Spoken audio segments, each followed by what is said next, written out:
తండ్రుల దోషమును కుమారుల మీదికి రప్పించుచు నన్ను ప్రేమించి నా ఆజ్ఞలు గైకొని వారిని 1000 తరముల వరకు కరుణించువాడనై యున్నాను.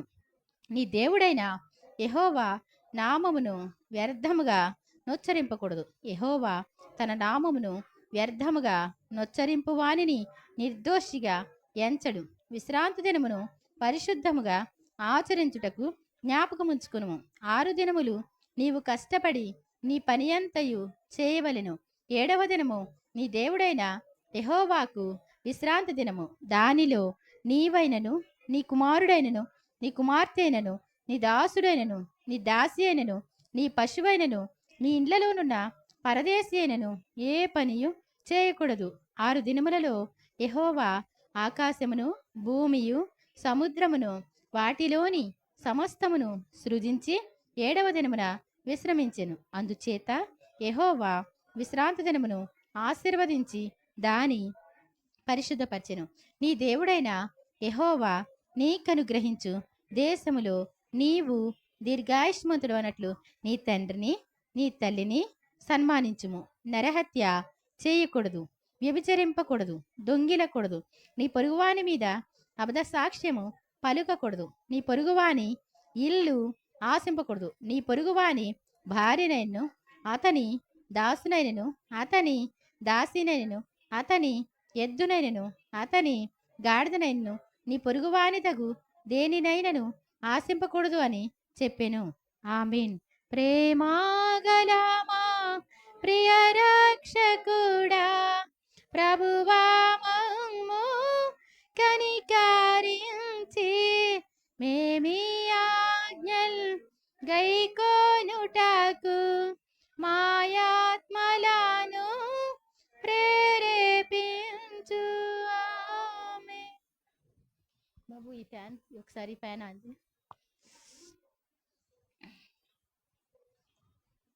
దేవుని నామని స్తోత్రం. మీ అందరికీ నా వందనాలండి. దేవుడు తన మహాకృపను బట్టి మనందరినీ కూడా ఆరోగ్యంగా సజీవ లెక్కలో ఉంచినందుకు దేవునికి స్తోత్రం చెల్లిద్దాం. హల్లెలూయా. అందరూ సంతోషంగా ఉన్నారా? సంతోషంగా ఉంటే మరి ఒకసారి దేవునికి స్తోత్రం చెల్లిద్దాం. హల్లెలూయా. మరి మనం అంత్య దినాల్లో ఉన్నామండి. అంత్య దినాలంటే ఏంటి ఏమండి? ఆఖరి దినాలు కదా. ఆఖరి దినాలు అంటే మనకి ఆఖరి అని కాదు, కానీ లోకానికి కూడా అంతం వచ్చేసేటువంటి ఈ లోకం అంతా ఏమైపోద్దంట? మహావేండ్రంతో కాలిపోద్దంటండి అతి త్వరలో. ఎందుకు అంటే మరి మేము 2010లో సేవకి స్టార్ట్ చేసాం ఏమండి. 2010లో అంటే అరుగు మీద పెట్టుకునేవాళ్ళం. ఇప్పటికి 15 సంవత్సరాలు అవుతుంది ఏమండి. నేను అప్పుడు చూస్తే చాలా చిన్ని చిన్నిగా ఉండేవి ఊళ్ళన్నీ కూడా ఏమండి. అప్పుడు అంత ఇప్పుడున్నంతగా లేవు. జీలుగు బిల్లి కూడా ఎలా ఉండేది అంటే కొన్ని కొట్లే ఉండేవి ఏమని, కొన్ని షాపులు మాత్రమే ఉండేవి. ఇప్పుడు ఏంటి ఎక్కడ ఏ ప్లేస్ అంటూ కూడా లేదు. మీరు మారుమూలకి వెళ్ళి చూస్తే కూడా ఆ మారుమూల కూడా ప్లేస్ ఉండట్లేదు. ఎక్కడ చూసినప్పుడు కూడా జనసాంద్రత పెరిగిపోయారు, అన్నీ కూడా ఎక్కువ రేట్లు అయిపోయినాయి. అవునా కదా. కాబట్టి అసలు మొన్న మరి ఒక న్యూస్లో విన్నాను. ఏంటి అంటే 13 సంవత్సరాల నుంచి అంటండి సమృద్ధి అంటండి. దేవుని స్తోత్రం చెబుతాం. దేవుడు ఎన్ని సంవత్సరాలు ఇచ్చాడు? ఒక 7 అయిపోయింది, మళ్ళీ 7 అయిపోతుంది. 14 వచ్చేసరికి ఏమవుద్దంట? కరువు స్టార్ట్ అవుద్దంట. అది ఎప్పుడు స్టార్ట్ అవుద్దంటే ఈ 2026లోనే స్టార్ట్ అయిపోద్ది అని చెప్తున్నారు. కరువు అంటే ఏమండి? కరువు అంటే ఏంటో తెలుసా ఏమండి? ఉండమనకుండా చెప్పకుండా ఉండే ఉపవాసమే కరువు. అవునా కదా. ఉండండి, ఒక పూట ఉండమంటే ఏమంటారు? 1 గంట 2 గంటలకే కష్టం. మన జీవితంలో అయితే మనం చూడలేదు, కానీ మనకంటే పెద్దవాళ్ళు ఉంటే వాళ్ళు అడవికి వెళ్ళి ఏమండి, లేకపోతే తాటి చెట్లుంటే తాటికాయలు తిని కడుపు నింపుకునేవారంట వాళ్ళు ఏమండి. హాస్టల్లో పెరిగి అక్కడ అన్నం పెడతారని చెప్పి హాస్టల్లో ఉంటే ఒక పూట కూడా కొంచెం కొంచెమే పెట్టేవారంట. అది పురుగులే ఉండేయంట. బియ్యం కూడా సరిగ్గా కడిగి పెట్టకుండా. అంటే వాటర్ కూడా తక్కువ. ఇప్పుడున్నటువంటి సమృద్ధి అప్పుడు లేదు. వాటర్ కూడా ఎక్కువ ఏమండి. అన్నీ కూడా ఏదో బ్రతకడానికి వెళ్ళేవాళ్ళు, చదువుకునేవాళ్ళు, అలాంటి పరిస్థితులు అవన్నీ కూడా. కానీ మనం చూసింది ఏంటి అంటే ఏమండి? మనం చూసింది ఏంటండి? సమృద్ధిలో పుట్టాం, సమృద్ధిలో పెరుగుతున్నాం. ఇప్పుడు వరకు డోంట్ కేర్ అన్నట్టే పెరిగాం. ఇప్పుడు ఉందనమాట. ముందుంది ముసళ్ళ పండుగ అంటా ఉంటారు. మరి అదేంటో ఆ మాటకి అర్థం ఏవండి? అర్థమవుతుందండి? ఏంటి అంటే ఈ 2026 నుంచి కొంచెం ఇప్పుడు కష్టాలు స్టార్ట్ అవుతున్నాయి అంటాడు. యేసుప్రభువారు ఆయన ఎత్తి చెప్తాడు. ఏంటి అంటే ఆ దినముల్లో గర్భిణీ స్త్రీలకు పాలిచ్చు వారికి శ్రమ. ఎవరికంటండి? గర్భిణీ స్త్రీలు అంటే ఎవరు? ప్రెగ్నెన్సీతో ఉన్నవాళ్ళు. పాలిచ్చువారు అంటే బాలింతలు. అటు పిల్లలకి శ్రమే, వీళ్ళకి కూడా శ్రమే. చాలా కష్టమైన రోజులు వస్తున్నాయి. చాలా కష్టం, మామూలు కష్టం కాదు. ఆహారం లేక బాధపడ్డమేనా? లేకపోతే జనం మీదకి జనం, రాజ్యం మీదకి రాజ్యం, మనుషులందరూ కూడా ఎలా మారిపోతారు? అందరూ మనుషులందరి చేత ద్వేషింపబడే పరిస్థితికి వస్తుందంట. చాలా కష్టాలు ఉన్నాయి. అలాంటి రోజులు మనం చూడకుండా వెళ్ళగలమా? ధన్యులం. చూసినప్పటికీ కూడా నిలబడగలమా? ధన్యులం. ఏమండి? చూస్తే కూడా ఒకవేళ మరి హతసాక్షుల లెక్క పూర్తి కాలేదంటండి. ఆ హతసాక్షుల్లో మనం ఉండాలి అనుకుంటే దేవుడు మన తరంలోనే వస్తుంది. అప్పుడు మనం నిలబడగలగాలి. లాస్ట్ అని పైన ఒక్క మాట చెప్పడం ఏమండి? అది ఎటువంటి శిక్ష అయినా దేవుని కోసం సంతోషంగా నవ్వుతా అనుభవించగలిగితే వాళ్ళు పరలోక రాజ్యానికి గొప్ప స్థానాన్ని పొందుకుంటారు. కానీ ఆ టైం తప్పించుకుందాం అనుకుంటే కంగారు పడితే ఏమవుద్దండి? ఏమైపోద్ది అంటే ఒక్క రోజులో వస్తుందా ఏదైనా? మనం అందరం కలిసి ఏమండి ఒలింపిక్ గేమ్స్ ఉంటాయి కదా, ఇప్పుడు గేమ్లు ఉన్నాయి కదండి, వాటన్నిటికీ వెళ్ళిపోదాం. వెళ్ళిపోతే గట్టిగా ఆడేద్దాం, వచ్చేద్దా? ఏమండి ఒకసారి గట్టిగా ఆడేద్దాం అంటే వచ్చేద్దా? అదేం చేయాలి? చిన్నప్పటి కాడ నుంచి తల్లిదండ్రులు కూడా సాధన చేయించాలి. వీళ్ళు కూడా యవనస్తులుగా ఉన్నప్పుడు ప్రతిరోజు ఒక్కరోజు కూడా మానకుండా సాధన చేయాలి. అప్పుడు వాళ్ళు ఏం చేస్తారు? దేశాలకు పేరు తీసుకొస్తారు. దేవుని స్తోత్రం చెప్దాం. ఒక్క రోజుతో వచ్చే బలం కాదది. దేవుని కోసం నిలబడడం అయినప్పటికీ కూడా ఆ రోజున నిలబడుతున్నారు అంటే ఈ రోజున చిన్న చిన్న చిన్న చిన్న ప్రతి విషయాలు కూడా దేవుని వాక్యాన్ని నెరవేర్చితేనే అప్పుడు నిలబడగలరు. ఆ రోజు నిలబడతానులేండి నేను. ఏమి నిలబడతారండి? ఒక దెబ్బ కొడితే ఏం చేస్తారు? పేతురు గారిలాగా ఇదేం కర్మో, ఇదేం లోకం, నాకేం తెలుసు. ఏమండి?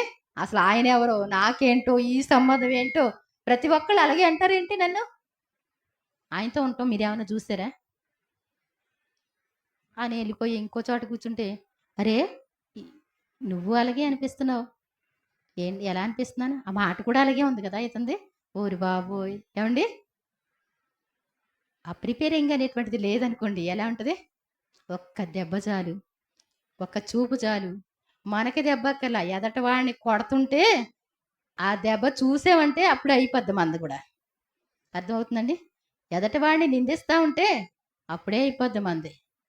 చిన్నదానికి మనం ఓర్చుకోలేక, సహించుకోలేక, ఒక్క దెబ్బ పడలేకుండా ఉంటే ఆ రోజు నిలబడతాను అంటే నువ్వు రాటు తేలిపోయి ఉంటేనే, నీ మనసు రాటు తేలిపోయి ఉంటే ఆ రోజు నాకు ఏ శిక్ష అయినా వేయండి అని నిలబడగలిగిన శక్తి వస్తుంది. ఈరోజు అనుభవించలేని వాళ్ళు ఏమండి? ఏమండి? మీరు బయటికి వెళ్తున్నారు కదండి, అది తీసుకురండి అంటే ఏంటండి? ఇప్పుడు ఎక్కడ ఉన్నాయి డబ్బులు, ఇవన్నిటికీ సరిపోవా అని భర్త అన్నాడు అనుకోండి, అంతలోకి కోపం వచ్చి ఈయన చేసుకున్న కాడ నుంచి ఇలాగే ఉంది, జీవితం అంతా ఇలాగే ఉంది. ఏమండి? రకరకాల గొనుగులు ఇవన్నీ కుదురుతుందండి? అవన్నీ కుదరవు. భక్తి జీవితంలో ఎలాంటిది? సంతుష్టి సహితమైన దైవభక్తి గొప్ప లాభ సాధనమై ఉన్నది. మనం ఈ లోకంలోనికి ఏమీయూ తేలేదు, దీనిలోంచి ఏమీయూ తీసుకొని పోలేము. కాగా మనం అన్న వస్త్రాలు కలిగిన వారిగా సంతృప్తి కలిగి ఉందాం. రోజుకొక డ్రెస్సు, ఏది కావాలితే అది కోరుకొని తినడం. ఏమండి? ఒక ఆవిడ ఇల్లు కట్టి ఏమండి పాస్టర్ గారితో అందంటండి, అయ్యగారు మళ్ళీ మీరు వచ్చేసరికల్లా ఇక్కడ ఏంటి బాల్కనీలో ఉయ్యాల కట్టేస్తానండి అందంటండి. పాపం అప్పుడు ఫోన్లు లేవు, బళ్ళు లేవు. కాబట్టి ఈ అయ్యగారు కొన్నాళ్ళు అయిన తర్వాత బయలుదేరి ఆ ఊరికి వెళ్ళొద్దాం అని బయలుదేరి వెళ్ళారంటండి. ఏమండి? వెళ్తే పెద్ద ఫ్లెక్సీ ఉందంట. ఇదేంటి ఫోటో పెట్టారు? ఏమండి? ఫోటో కూడా కాదనుకుంటండి, జనం ఎక్కువ ఉన్నారంట. అప్పుడు ఏమైందని అడిగితే అప్పుడు చెప్పారంటండి ఆవిడ, వెళ్ళిపోయారండి. ఇవాళ 13వ రోజండి, తినవండి అన్నారంటండి. ఏమండి, ఉయ్యాల ఉయ్యాల కట్టేసిందే. కొంతమంది ప్లాన్స్ చేస్తూ ఉంటారు కానీ ఏమేవో అలా ఉండకూడదు మనం. అందుకే అంటాడు, మనం హెచ్చువాటి యందు మనసుంచక తగ్గువాటి యందు ఆసక్తులుగా ఉండాలి. ప్రతి విషయంలో ఎదటి వాళ్ళతో పోల్చుకోవడం అక్కర్లేదు. ఈ చిన్ని జీవితానికి చాలా సింపుల్ జీవితం, ఎంత ప్రయాసం మీకు వద్దు. మనుషుల కోసం బ్రతకొద్దు. యేసు ప్రభు చెప్పింది ఏంటి? మనుషుల కోసం బ్రతకనవసరం లేదు. మనుషుల కోసం బ్రతికితే అది ప్రయాసే. ఏమంటే ఎంత సింపుల్గా ఉంటే అంత హాయిగా ఉంటుందో ఉండదు. మన ఇంటికాడ ఎంత హాయిగా ఉంటాం. ఎక్కడికైనా వెళ్ళాలంటే ఏంటి, ఏమండి చెప్పులండి ఏమైపోయినాయి, నలిగిపోయినాయండి. వాచి కూడా ఏదో ఒక రకంగా అయిపోయిందండి. ఏమండి స్పెట్స్ ఏమైపోయిందండి, గీతలు గీతలు పడిపోయిందండి. ఊరు వెళ్ళాలంటే ఇప్పుడు ఏం చేయాలి? ఏమండి ఒక 5-6 వేలు పెట్టి షాపింగ్ చేసుకుని వచ్చి మళ్ళీ ఊరు వెళ్ళాలంటే ఎంత అవుతాయండి? అక్కడికి వెళ్ళిన తర్వాత నైస్గా తినాలి మళ్ళీ. ఏమండి ఎలా తినాలి? ఏది ఉంటే అది తినటం బాగోదు. అక్కడ వాటర్ తాగడం బాగోదు. మన బాటిల్ వేరే ఉండాలి, మన టైపు వేరే ఉండాలి. అంతా కూడా ఎలా ఉండాలి? ప్రతీదీ ఖర్చుతోనే. మనం చాలా సింపుల్గా అలవాటు చేసుకుంటే, యేసు ప్రభు వారు చాలా సింపుల్. ఆయన దగ్గర ఒక్క బ్యాగ్ కూడా లేదు. ఆయన నడిచి పెడతా ఉంటే ఆకలేస్తే అంజూరపు చెట్టు దగ్గరికి వచ్చి ఎలా చూస్తే ఒక్క పండు కూడా దొరకలేదంట. ఆయన కాలినడక. మనకి ఏ బండి కావాలండి? ఏ బండి కావాలి? ఒక అబ్బాయి, ఒక పిల్లోడు ఉన్నాడు, కుర్రోడు ఏదో చిన్న జాబ్ చేస్తున్నాడు. అక్క, నేను మంచి పల్సర్ బండి లాంటివి తీసుకుంటే అని కోరిక ఉందక్క, చాలా ఉందక్క. ఏమండి అందరు చూసి ఏమనుకోవాలి? ప్రేమించిన అమ్మాయి కూడా ఏమనుకోవాలి? సినిమా హీరోలా ఉన్నాడు, నేను ప్రేమించిన అబ్బాయి అనుకోవాలి కదా. అలా అని పల్సర్ బండి లాంటిది ఉంటే బాగుండు అనేసి మా నాన్నగారు అస్సలు వినడక్క అన్నాడు. తీరా చూస్తే ఆ బండి షోరూంలో చేస్తూ ఉండేవాడు. కోరిక అయితే ఉంటుంది, కానీ మన స్థితి ఏంటో మనం ఒకసారి ఆలోచించుకోవాలి. అది గబుక్కున స్లిప్ అయ్యి ఏం కాదు, అక్కడ యాక్సిడెంట్ కాదు, ఏది కాదు. బండిని అలా పైకి ఎక్కిస్తారు, కిందకి దించుతారు. అలాంటప్పుడు కాలు స్లిప్ అయ్యి కొంచెం చిట్లినట్టయింది. ఆ తర్వాత అన్ని కష్టాలే, అన్ని శ్రమలే, బ్రతకడానికే కష్టమైన పరిస్థితి. ఏమండి కారు విలువ చేసే బండిని కొనుక్కుంటే ఎలా ఉంటుందండి? మనం ఆలోచించాలి. మనం ఏదైనా పని చేస్తే మనకి లాభం వస్తుందా, నష్టం వస్తుందా? ఏమండి లోబి తన ఇంటి వారిని బాధ పెట్టును అన్నాడు. లోబి అంటే ఏంటి అంటే, మీకు 100 ఎకరాలు ఉంది. ఏమండి మీ బీరువాలో ఏమండి ₹1,00,00,000 ఉన్నాయి. ఏమండి ఈరోజు ఏ కూర వండడానికి ఏమి లేవు, ఎలాగో అలా సర్దు. ఏమండి అది దరిద్రమా కదా? ఏమండి అవునా కదా? నీకు తినడానికి ఉంది, నీ తర్వాత తరానికి ఉంది. లోబి తన ఇంటి వారిని బాధ పెట్టినంటే తీసుకొచ్చి తినకపోవడం తప్పే, అవునా కదా? కానీ మనకి మాత్రం అప్పులు చూస్తే చాలా ఉన్నాయి. ఇప్పుడు ఏం చేయాలి? కష్టపడాలి, అప్పు తీరే వరకు జాగ్రత్తగా చేసుకోవాలి. ఏమండి మటన్ వాటా వేస్తున్నారంటండి. ఒక వాటా కాదు, 3 వాటాలు చెప్పండి. ఎన్ని వాటాలు? ఎండబెడదామా? ఏం చేద్దాం? అవునా కదా? ఎక్కడ పడితే అక్కడ తీసుకుంటే నీకున్న ఆస్తి, నీ పితరులు నీకు ఇచ్చినటువంటిది, అది కూడా కొట్టుకుపోద్ది అంతే. నీకు ఎకరమో 2 ఎకరాలు 3 ఎకరాలు ఉంటే ఏమైపోద్ది? నువ్వు ఆలోచన లేకుండా చేస్తే. అందుకే అంటాడు, సోమరి చీమల యొద్దకు వెళ్ళి వాటి నడతలు కనిపెట్టి జ్ఞానం తెచ్చుకుంటాడు. లేనివాడు కష్టపడాలి. అంటే యేసు ప్రభు ఏం కష్టపడలేదంటే ఆయన సువార్తలో కష్టపడ్డాడు. నువ్వు కష్టపడాలి, నువ్వు సువార్తకి కష్టపడు. ఆయన తెల్లవారుజాము లేచి ప్రార్థన చేసుకొని వేకువనే బయలుదేరి జనులందరినీ స్వస్థపరిచి వాక్యాలు చెప్పి అరణ్య మార్గానికి వెళ్ళి ఊరూరు తిరిగి ఆయన కష్టపడలేదని ఎవడు చెప్తాడు? నువ్వు కూడా అంత సేవ చెయ్యి, అప్పుడు అర్థమవుతుంది. లేదు అంటే 6 దినాలు పని చేసుకో, 7వ రోజు మాత్రం ఏం చేయాలి? నీకు 6 100 106 ఏం చేయాలి? బంధువుల కంటే ఎక్కువగా దేవుని మాటను గౌరవించడం నేర్చుకోవాలి. రేపొద్దుట దేవుని రాజ్యానికి వెళ్ళినప్పుడు ఏమండి దేవుని మాటను త్రోసివేసిన వారిగా మనం పొట్టేళ్ళు ఏమండి బలులు అర్పించుట కంటే మాట వినుట శ్రేష్టము, పొట్టేళ్ల క్రొవ్వు అర్పించుట కంటే సమీపించి ఆలకించడం శ్రేష్టం. ఏమండి మనం ఏం చేయాలి? నువ్వు రకరకాలు చేయక్కల దేవుని సన్నిధికి రావాలి. దేవుని మాటలు వినాలి, వాటి ప్రకారం చేసుకోవాలి. విశ్రాంతి దినాన్ని ఏం చేయాలంట? ఆయన సన్నిధిలో కనబడాలంట. అప్పుడు దేవుడు ఏం చేస్తారు? పరలోక రాజ్యానికి మనల్ని ఇష్టపడతారు ప్రతి విషయంలో కూడా. కాబట్టి మనం ఈ లోకంలో ఎలా బ్రతకాలి అనేటువంటిది యేసుప్రభు వారు చెప్పడానికి ఇష్టపడ్డారు. ఆయన బాప్తిసం తీసుకొని 30 సంవత్సరాలు ఇంట్లోనే ఉన్నారండి. 30 సంవత్సరాలు ఇంట్లో ఉండి పెరిగిన తర్వాత బాప్తిసం తీసుకొని యోహాను గారి చేత అరణ్యంలోకి వెళ్ళి 40 దినాలు ఉపవాసం ఉండి ఆ తర్వాత అందరికీ సువార్త ప్రకటించడం ఆరంభించారు. పరలోక రాజ్యము సమీపించినది కనుక మారు మనసు పొంది ఏం చేయండి? సువార్తను నమ్మండి. నమ్మి బాప్తిసం పొందినవాడు రక్షింపబడును, నమ్మని వానికి శిక్ష విధింపబడినని అంత సువార్త ప్రకటిస్తా. ఎవరు రోగులున్నారో వాళ్ళందరినీ స్వస్థపరుస్తా. దెయ్యాలు పట్టిన వాళ్ళు దెయ్యాలు వదలగొడతా. ఏమండి? ఆయన సువార్త ప్రకటిస్తూ ఉంటే ప్రతి ఒక్కరూ ఒక్కళ్ళకి స్వస్థపరచబడితే అందరూ వచ్చి ఆయన ముట్టి స్వస్థత పొందారంటండి. అప్పుడు బహుజన సమూహాలు ఆయన వెంబడించడం చూసి ఏమండి వాళ్ళ ఇంటికాడ అంటే అన్నయ్యలు అదే ఆడ తమ్ముళ్ళు ఉన్నారు కదా, యేసుప్రభు వారికి తమ్ముళ్ళే అందరూ.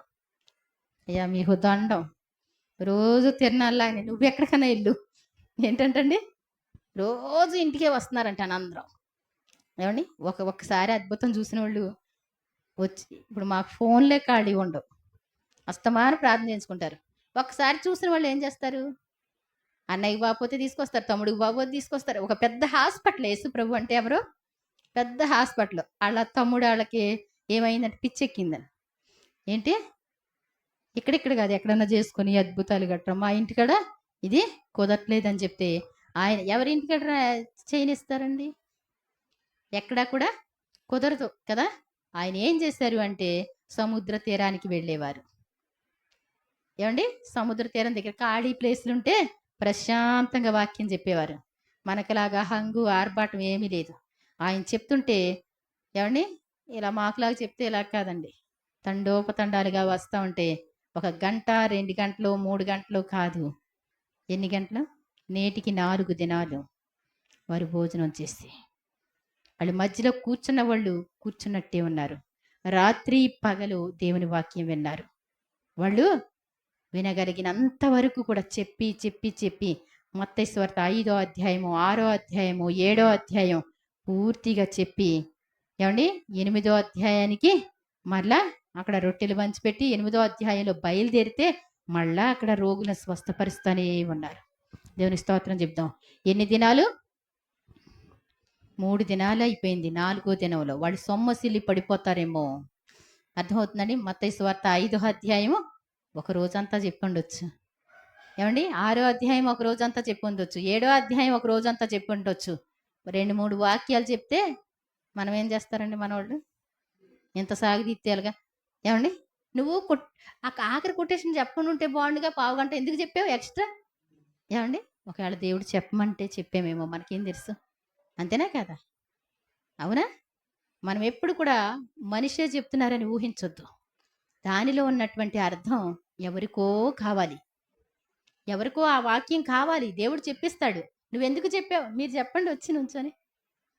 ఈరోజు ఏ వాక్యం అందట్లేదు నాకు, ఎన్ని వాక్యాలు చదివినా అందట్లేదు.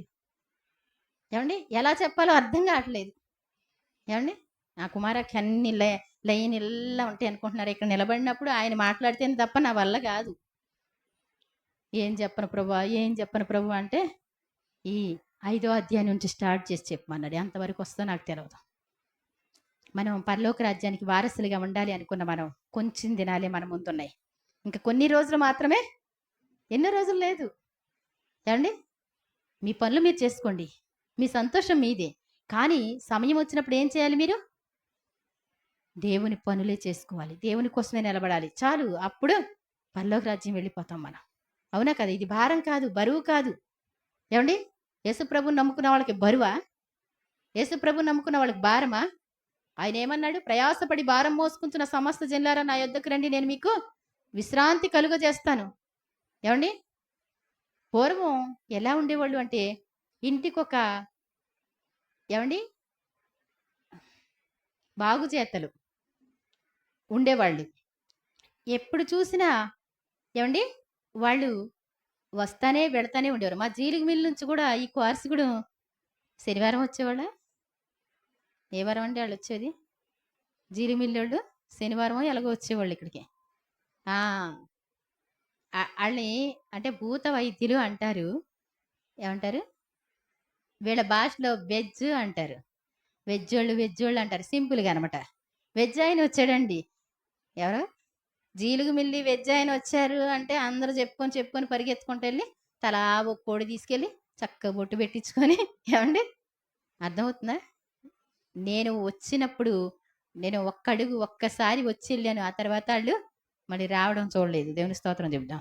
అర్థమవుతుంది. కాబట్టి ఏంటి అంటే ఈ రోజున దేవుడు అద్భుతాలు చేస్తున్నారు కాబట్టి, ఆశ్చర్యకార్యాలు చేస్తున్నారు కాబట్టి, ఈ భూత వైద్యులు ఇంక ఊరు మధ్యలో లేకుండా అయ్యారు. మన యూట్యూబ్‌లో రోజంతా లైవే పెడుతున్నారు. అదేంటి? ఒక చంటి పాప. చూసారా మీరు? ఏవండీ? చంటి పాప.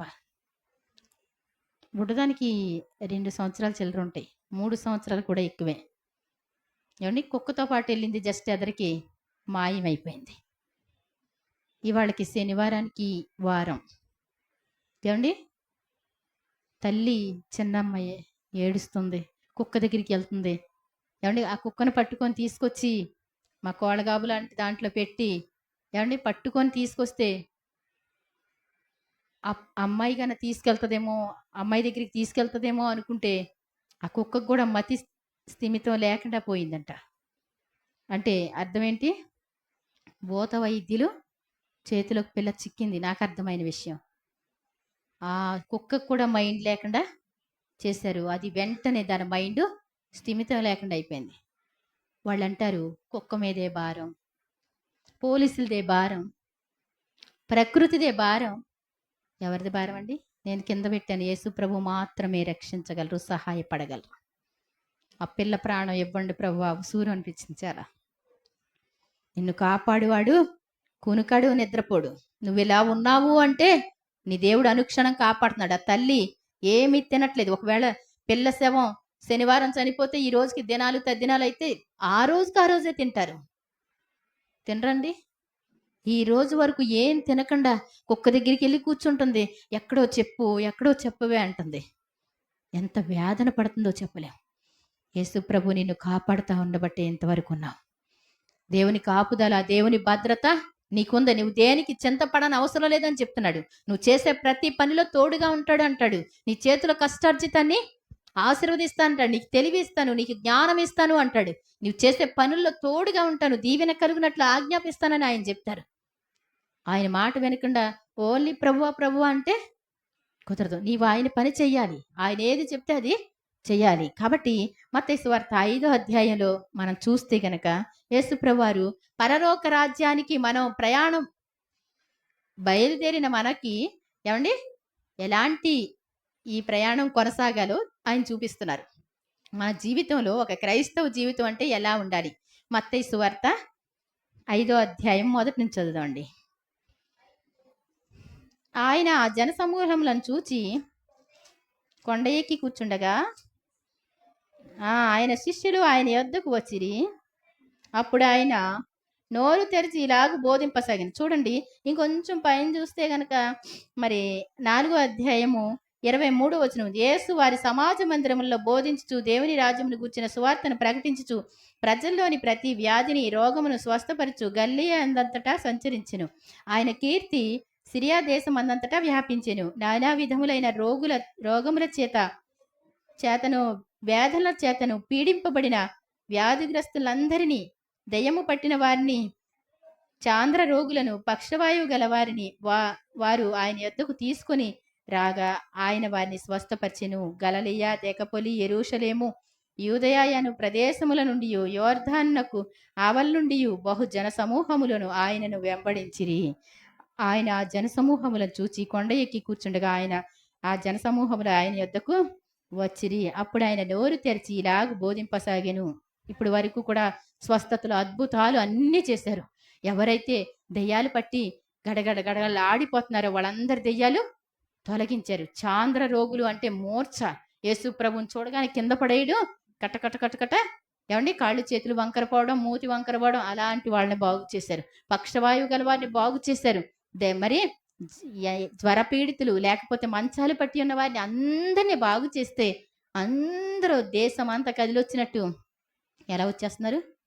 ఆయన దగ్గరికి అందరూ బయలుదేరి వచ్చేస్తా ఉన్నారు. ఆ జన సమూహాన్ని చూసి ఎక్కడ స్థలం సరిపోదు కదా అని చెప్పి ఆయన ఏం చేశారంట, ఆయన కొండ ఎక్కి కూర్చోవడానికి వెళ్ళి ఆ కొండ మీద కూర్చొని వాళ్ళందరినీ కూర్చోండి అని చెప్పి వాళ్ళందరికి బోధించడం ఆరంభించారు. బహుజన సమూహాలు అంటే ఏమండి, ఈ ఇక్కడ నుంచి మాట్లాడితే నేను మాట్లాడితే మీకు వినబడద్దు కదా, ఈ మాట్లాడలేక ఈ మైకులు ఏమండి, అవునా కదా, ఈ కొంచెం లెక్కకే, అవునా? బహుజన సమూహాలు అంటే మనకి ఎంత లెక్క ఉంటుందో తెలియదు ఏమండి. ఈ సొన్నంబట్టి పాకలగూడెం మరి ఏమండి వినాయకపురం ఇవన్నీ జనాలే అయినప్పటికి కూడా ఇక్కడ ఆయన మాట్లాడితే ఆ చివరున్న వాళ్ళకి కూడా నిద్ర రాలేదు. వాళ్ళందరూ సంతోషంగా విన్నారు. దేవుని స్తోత్రం చెప్దాం.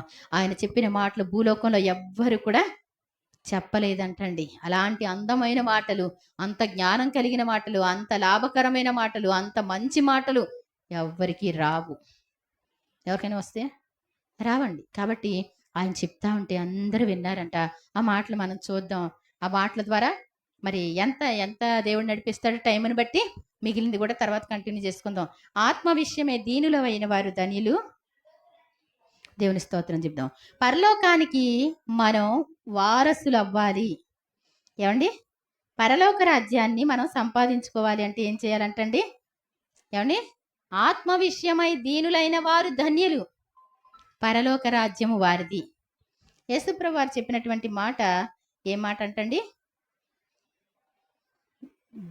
దీనులు అంటండి. దీనులు అంటే అర్థం చెప్పండి ఏమండి?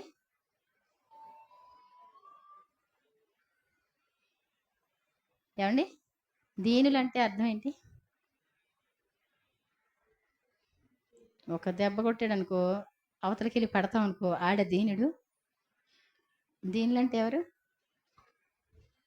అత్తగారు కోడల్ని పొగడాలనుకోండి, ఏమండి, కోడల్ని పొగడాలంటే ఏం చేయాలి? పక్కనే ఉంటుంది కోడలు. కోడల్ని చూసుకోకుండా మా కోడలు మహా గయ్యాడిది అని చెప్తుంది అనుకోండి, ఏమండి, అలా విని చూసి పట్టించుకోకుండా అలా ఆయన గారికి చెప్పకుండా ఇంకొకళ్ళకి కూడా చెప్పకుండా ప్రేమతో ఉంటే అప్పుడు ఏముంటుంది? మా కోడలు ఎంత మంచిదో అంటుంది. అప్పుడు అదే దీనత్వం అంటే. ఏమండి, అవునా కాదా? దీనులంటే ఎవరు? ఒక్క 10 మాటలు మాట్లాడినా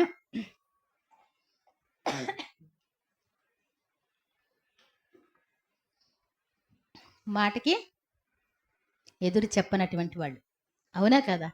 కాబట్టి ఏంటి అంటే కొన్ని విషయాల్లో చెప్పాలని ఉంది దేవుని వాక్యం. అంటే కొంతమందికి ప్రత్యుత్తరం ఇవ్వాలి, కానీ మనం దెబ్బలాడేవారిగా, గొడవలు పెట్టేవారిగా, కొంతమంది కాదండి, యేసు ప్రభుని నమ్ముకున్న వాళ్ళలో కూడా ఒక 10% అనుకుందాం, వాళ్ళకి మాత్రమే దేవుని ఆత్మ నడిపింపు ఉంటుంది తప్ప మిగిలిన వాళ్ళందరూ కూడా మామూలు వాళ్ళలాగానే ఉంటారు. కానీ శనివారం ఆదివారం తలస్నానం చేసి దేవునికి సన్నిధికి వెళ్తారు, అంతేనా కదా? వాళ్ళకి వీళ్ళకి ఏమాత్రం భేదం లేనోళ్ళుగానే ఉంటారు, అవునా కదా? ఎందుకని? దేవుని వాక్యాన్ని విన్నప్పటికీ కూడా అనుసరించాలన్న మనసు లేకపోవడం ద్వారా. కానీ నిజమైన వారు, బైబిల్ చక్కగా చదువుకునేవారు, వాక్యాన్ని శ్రద్ధగా వినేవాడు ఎలా ఉంటారంటే దీనులుగా మారుతారు. దీనులు అంటే ఏంటి?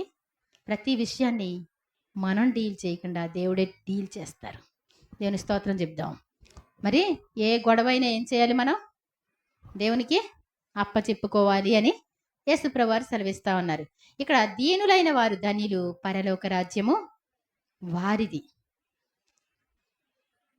ఏమండి, దీనులుగా ఉండడం మనం నేర్చుకోవాలి. మనం ఎలా ఉంటున్నామో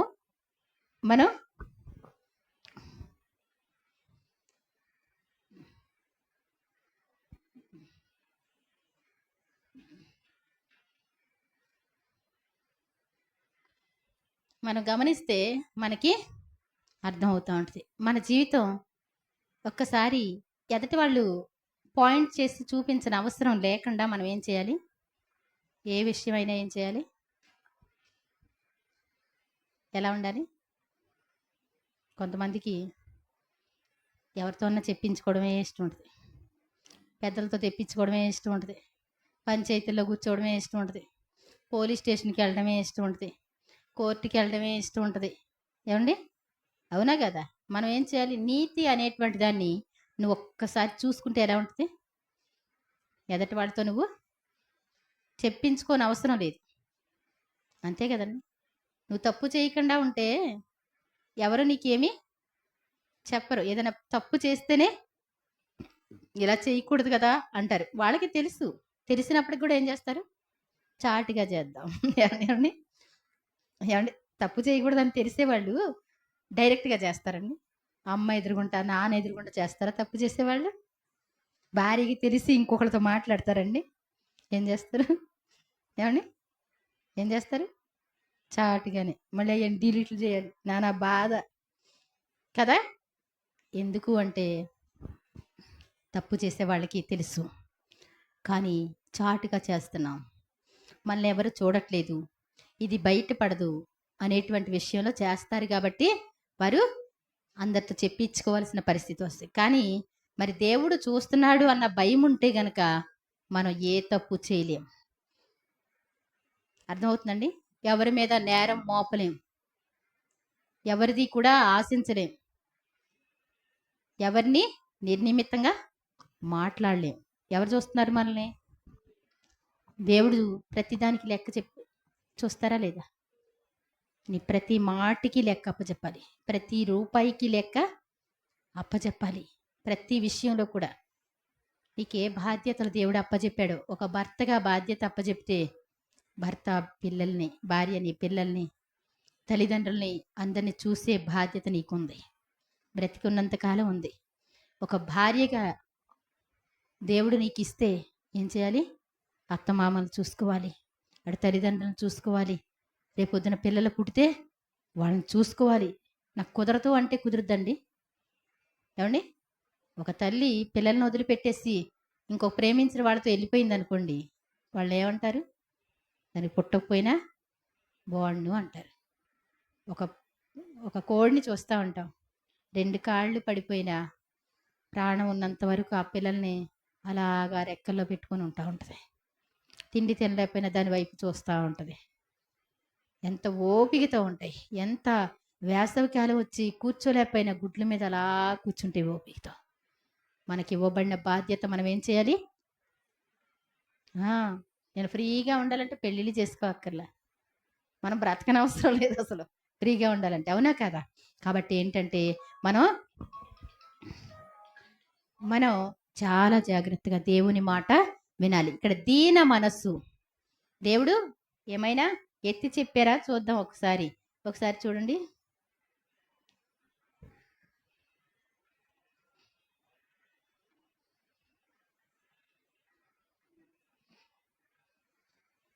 ఒకసారి 2 రాజులు 22వ అధ్యాయము 19వ వచనం చదవండి.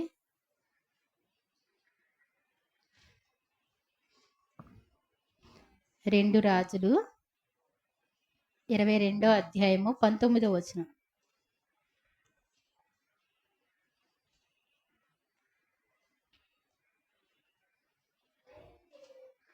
ఇశ్రాయేలుల దేవుడైన యెహోవా సెలవిచ్చినదేమనగా, ఈ స్థలము పాడగననియు దాని కాపురస్తులు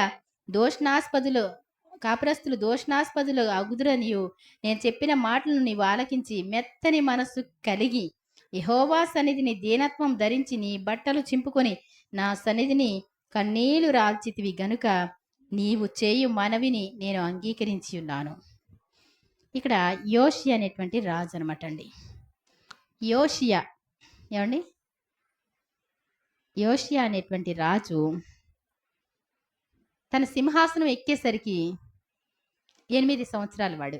ఎన్ని సంవత్సరాలు? 8 సంవత్సరాలు. ఇప్పుడు తేజకి ఎన్ని సంవత్సరాలు? 10. తేజ ఇంకొక 2 సంవత్సరాల క్రితం రాజుని చేసామనుకోండి, ఎలాగుంటుందో అలాగుంటుంది. ఏమండి?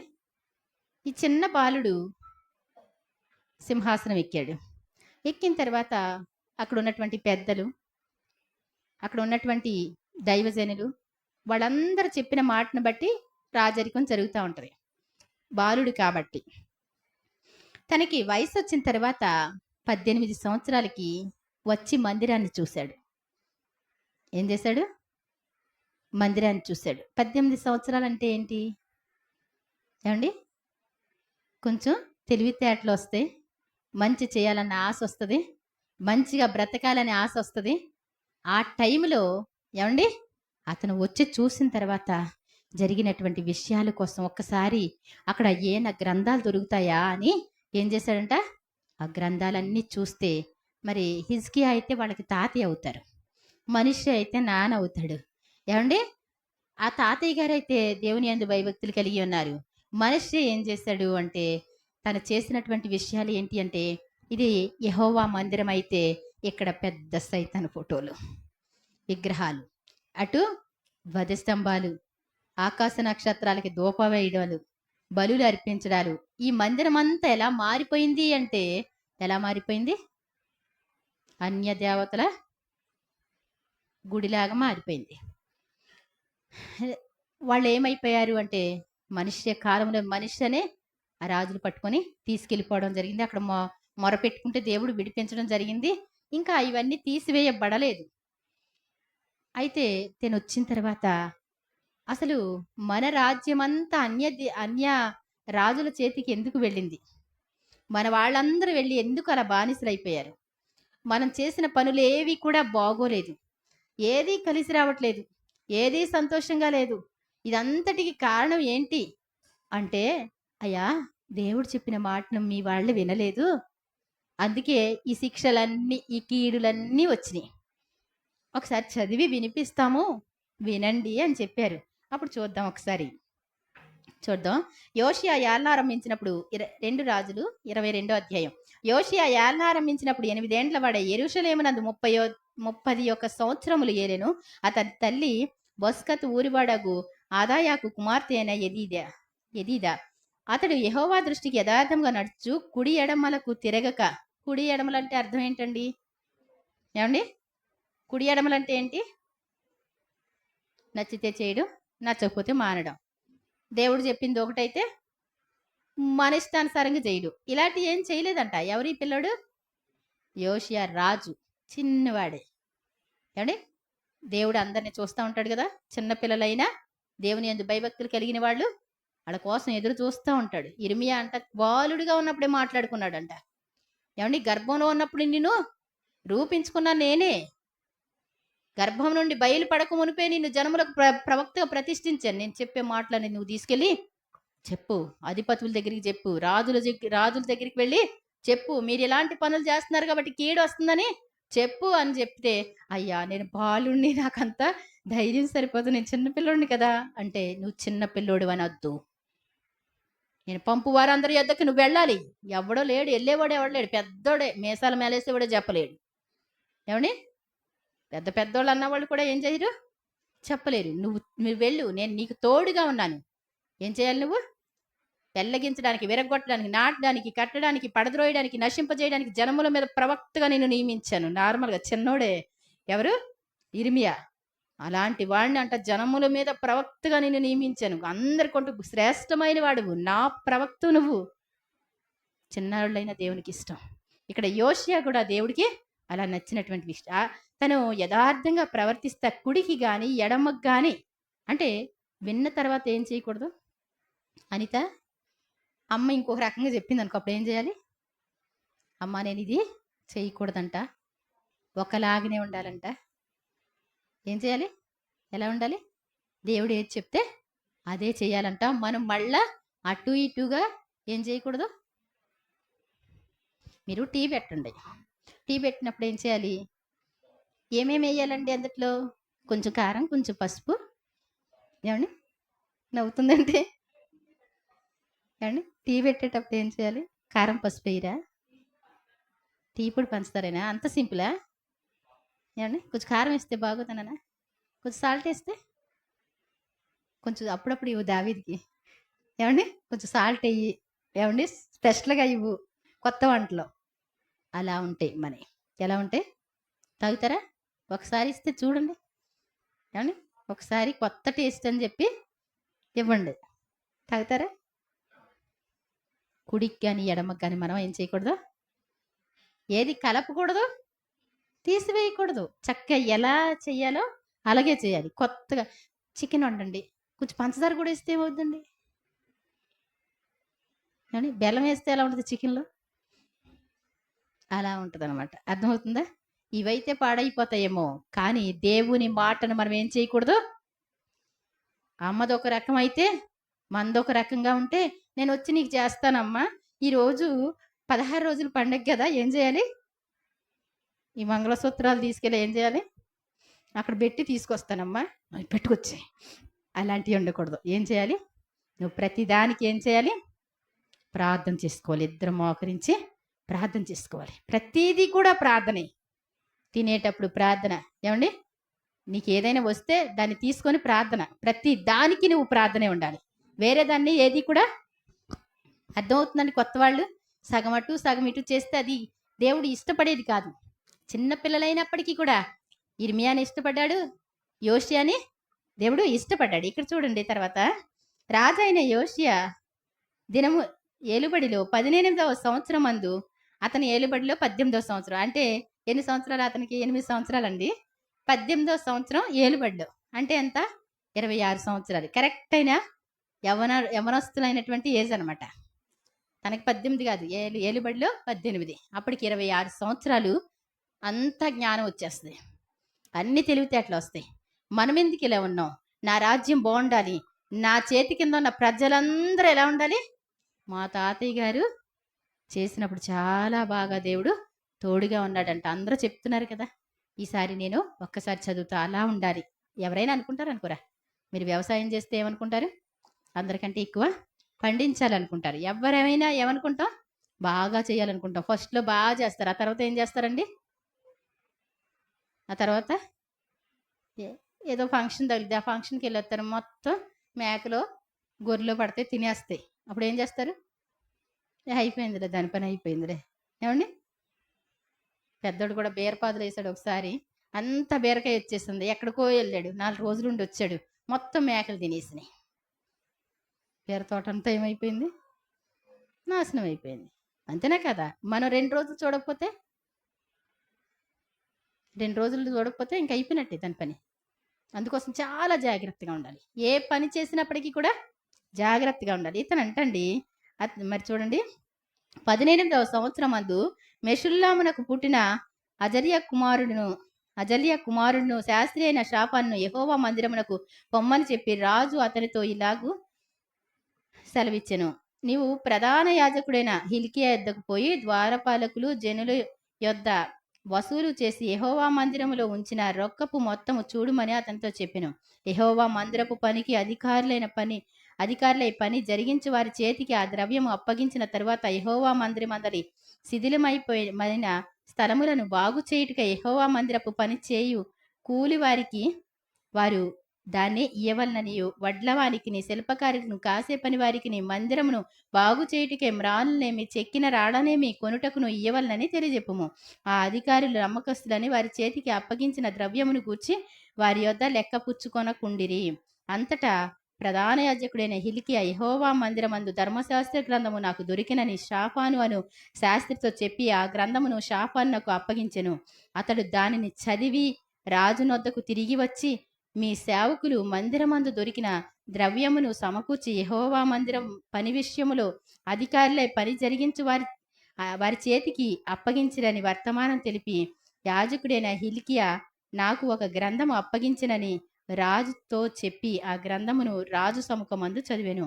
రాజు ఆ ధర్మశాస్త్రము గల ఆ గ్రంథపు మాటలు విన్నప్పుడు తన బట్టలు చింపుకునెను. ఆ తరువాత రాజు యాజకుడైన హిల్కియాను, షాఫాను కుమారుడైన అహీకామును, మీకాయా కుమారుడైన అక్బోరును, షాఫాను అను శాస్త్రిని, ఆసయా అను రాజా సేవకుల్లో ఒకరిని పిలిచి ఆజ్ఞాపించినదేమనగా, మీరు పోయి దొరికిన ఈ గ్రంథపు మాటలను గూర్చి నా విషయములో జనుల విషయములోను యూదావారిని అందరి విషయములోను యెహోవా యొద్ద విచారణ చేడి, మన పితరుల తమ విషయముల్లో వ్రాయబడి ఉన్న దాన్ని అంతటి ప్రకారం చేయక ఈ గ్రంథపు మాటలను వినని వారైరి గనుక యెహోవా కోపాగ్ని మన మీదికి ఇంత అధికముగా మండుచున్నది. కాబట్టి యాజకుడైన హిల్కీయాయు, అహీకాము వీళ్ళందరూ కలిసి మరి తర్వాత షల్లూమునకు భార్య అయిన యెరూషలేములో 2వ భాగమందు కాపురస్తురాలై యుండెను. ఆమె యొద్దకు వారు వచ్చి ఈ మాట్లాడగా ఈమె వారితో ఇట్లనెను, మిమ్మును పంపిన వాని యొద్ద యొ- నా- మిమ్మును నా యొద్దకు పంపిన వానితో ఈ మాట తెలియచెప్పుడి. యెహోవా సెలవిచ్చినదేమనగా, రాజు చదివించిన గ్రంథములో వ్రాయబడిన కీడంతటిని ఏది పెట్టకుండా నేను ఈ స్థలం మీదికి దాని కాపురస్తుల మీదికి రప్పింతును. ఈ జనులు నన్ను విడిచి ఇతర దేవతలను ధూపం వేయిచు తమ సకల కార్యము చేత నాకు కోపం పుట్టించి ఉన్నారు గనుక నా కోపము ఆరిపోకుండా ఈ స్థలం మీద రగులు కొనుచున్నది. యెహోవా యొద్ద విచారణ చేటుకే మిమ్మను పంపిన యూదారాజునకు ఈ మాట తెలియపరచుడి. ఇశ్రాయేళ్ల దేవుడైన యెహోవా సెలవిచ్చినదేమనగా, ఈ స్థలము పాడగుననియు దాని కాపురస్తులు దోషణాస్పదులు అగుదురనియు నేను చెప్పిన మాటలను నీవు ఆలకించి మెత్తని మనస్సు కలిగి యెహోవా సన్నిధిని దీనత్వము ధరించి నీ బట్టలు చింపుకొని నా సన్నిధిని కన్నీళ్లు రాల్చితివి గనుక నీవు చేయు మనవిని నేను అంగీకరించి ఉన్నాను. నేను నిన్ను నీ పితరుల యొద్దకు చేర్చుదును. నీవు నెమ్మది నొందిన వాడవే, సమాధికి చేర్చబడదు. నేను ఈ స్థలం మీదకి రప్పింపబో కీడును నీవు నీ కనులతో చూడనే చూడవు. ఇదే యెహోవాకు. అంతట వారు ఈ వర్తమానము రాజునకు తెలియజేస్తారు. నేను చదివింది మీకు అర్థమైందా? ఆ చిన్న బాలుడు ఏమండి ఏం చేశాడు అంటే, మీరు యెహోవా మందిరానికి వెళ్ళండి, వెళ్ళి అక్కడ ఉన్నటువంటి కానుకలు ఎవరైనా మీరు ఇచ్చే కానుకలు ఇస్తే గనక ఆ మందిరాన్ని బాగు చేసుకుందాం, మళ్ళా దేవుణ్ణి ఆరాధించడం మొదలు పెడదాం అంటే అక్కడ మరి కానుకలన్నీ వసూలు చేయబడి అక్కడ ఉన్నటువంటి అమౌంట్ అంతా వడ్ల వాళ్ళకి, అక్కడ కాసే పని వారికి, ప్రతి ఒక్కరికి ఇచ్చి మందిర పనులన్నీ కూడా ఏం చేశారంటండి మళ్ళీ స్టార్ట్ చేయడానికి పూనుకున్నారు. అక్కడ ఆ ద్రవ్యం ఇచ్చేవాళ్ళు ఎలాంటి వాళ్ళంటే ₹1 కూడా తేడా లేని వాళ్ళు. వాళ్ళ దగ్గర లెక్క కూడా రాసుకోలేదంటండి, డబ్బులు ఇచ్చారు అంతే. అంటే వాళ్ళు ఎలాంటి వాళ్ళు? ₹1 కూడా తినకుండా దేవుని పని నమ్మకంగా చేసుకునేవాళ్ళు. వాళ్ళ దగ్గర ఇవ్వడం ఏంటి, తీసుకెళ్లి సొంత సొమ్ములాగా ఇవ్వడమే వాళ్ళు పనులు చేసేవారంటండి. అయితే మరి వాళ్ళు అన్నారు, అయ్యా మరి రాజుగారికి ఈ గ్రంథాన్ని చెప్పండి. ఏంటి అంటే ఇంత కీడు రావడానికి కారణం ఏంటి అంటే ఇతర దేవతల్ని అనుసరించారు, ఇతర దేవతలను పూజించారు. అందుకే నేను ఈ ప్రజల మీదకి కీడు రప్పిస్తున్నానని ముందే దేవుడు చెప్పాడు. మన ప్రజల మీదకి రానే వచ్చింది. ఇంకా దేవుని కోపం ఉంటానే ఉంది. ఈ గ్రంథంలో వ్రాయబడినటువంటి మాటలు ఒక్కసారి ఆయనకి వినిపిస్తే బాగుంటుందంటే, అయ్యా మేము ఆ మందిరాన్ని బాగు చేస్తా ఉండగా మాకు ధర్మశాస్త్ర గ్రంథం దొరికింది, ఇదిగో దాని మాటలు వినండి అని చెప్పి ఆ మాటలు చదువుతా ఉంటే ఒక స్తంభం దగ్గర నిలబడి ఉన్నాడు రాజు. అలా కూలబడిపోయి తన బట్టలు చింపుకొని, ఏమండి అసలు చెప్పిన మాట వినకుండా ఎందుకు ఇలా చేశారు? ఏమండి దేవుడు చెప్పాడు కదా, ఇతర దేవతలను అనుసరించొద్దని చెప్పాడుగా, ఆయన చెప్పిన మాట చేయమన్నారుగా. ఇంత దారుణంగా చేయడానికి కారణం ఏంటి? ఈ రోజున ఇంత కీడు అనుభవించడానికి అంత దారుణమైన మనసులో ఎందుకు అని చెప్పి తను మెత్తని హృదయం అంటండి. ఏంటి ఎలాంటిది? దేవుణ్ణి ఎంత బాధ పెట్టారు అని చెప్పి తన బట్టలు చింపుకున్నాడంటండి అలా కూర్చొని. అప్పుడు అక్కడ ఉన్నటువంటి ఆ శాస్త్రుల్ని పిలిచాడు, యాజకుల్ని పిలిచాడు, ఇలా రండి, ఎవరైనా సరే దేవునితో ముఖాముఖిగా మాట్లాడే వాళ్ళు ఉన్నారా? ఏమండి అంటే ఒక ఆవిడ మన మన ఈ మందిరపు గదుల్లోనే ఉంటారండి, షల్లూము భార్య అని ప్రతిరోజు ప్రార్థన చేస్తుంది ఆవిడ. దేవుని మాటలు ఎదటి వారికి చెప్తా ఉంటుంది ఆవిడ అని చెప్తే, ఆవిడ దగ్గరికి వెళ్ళండి.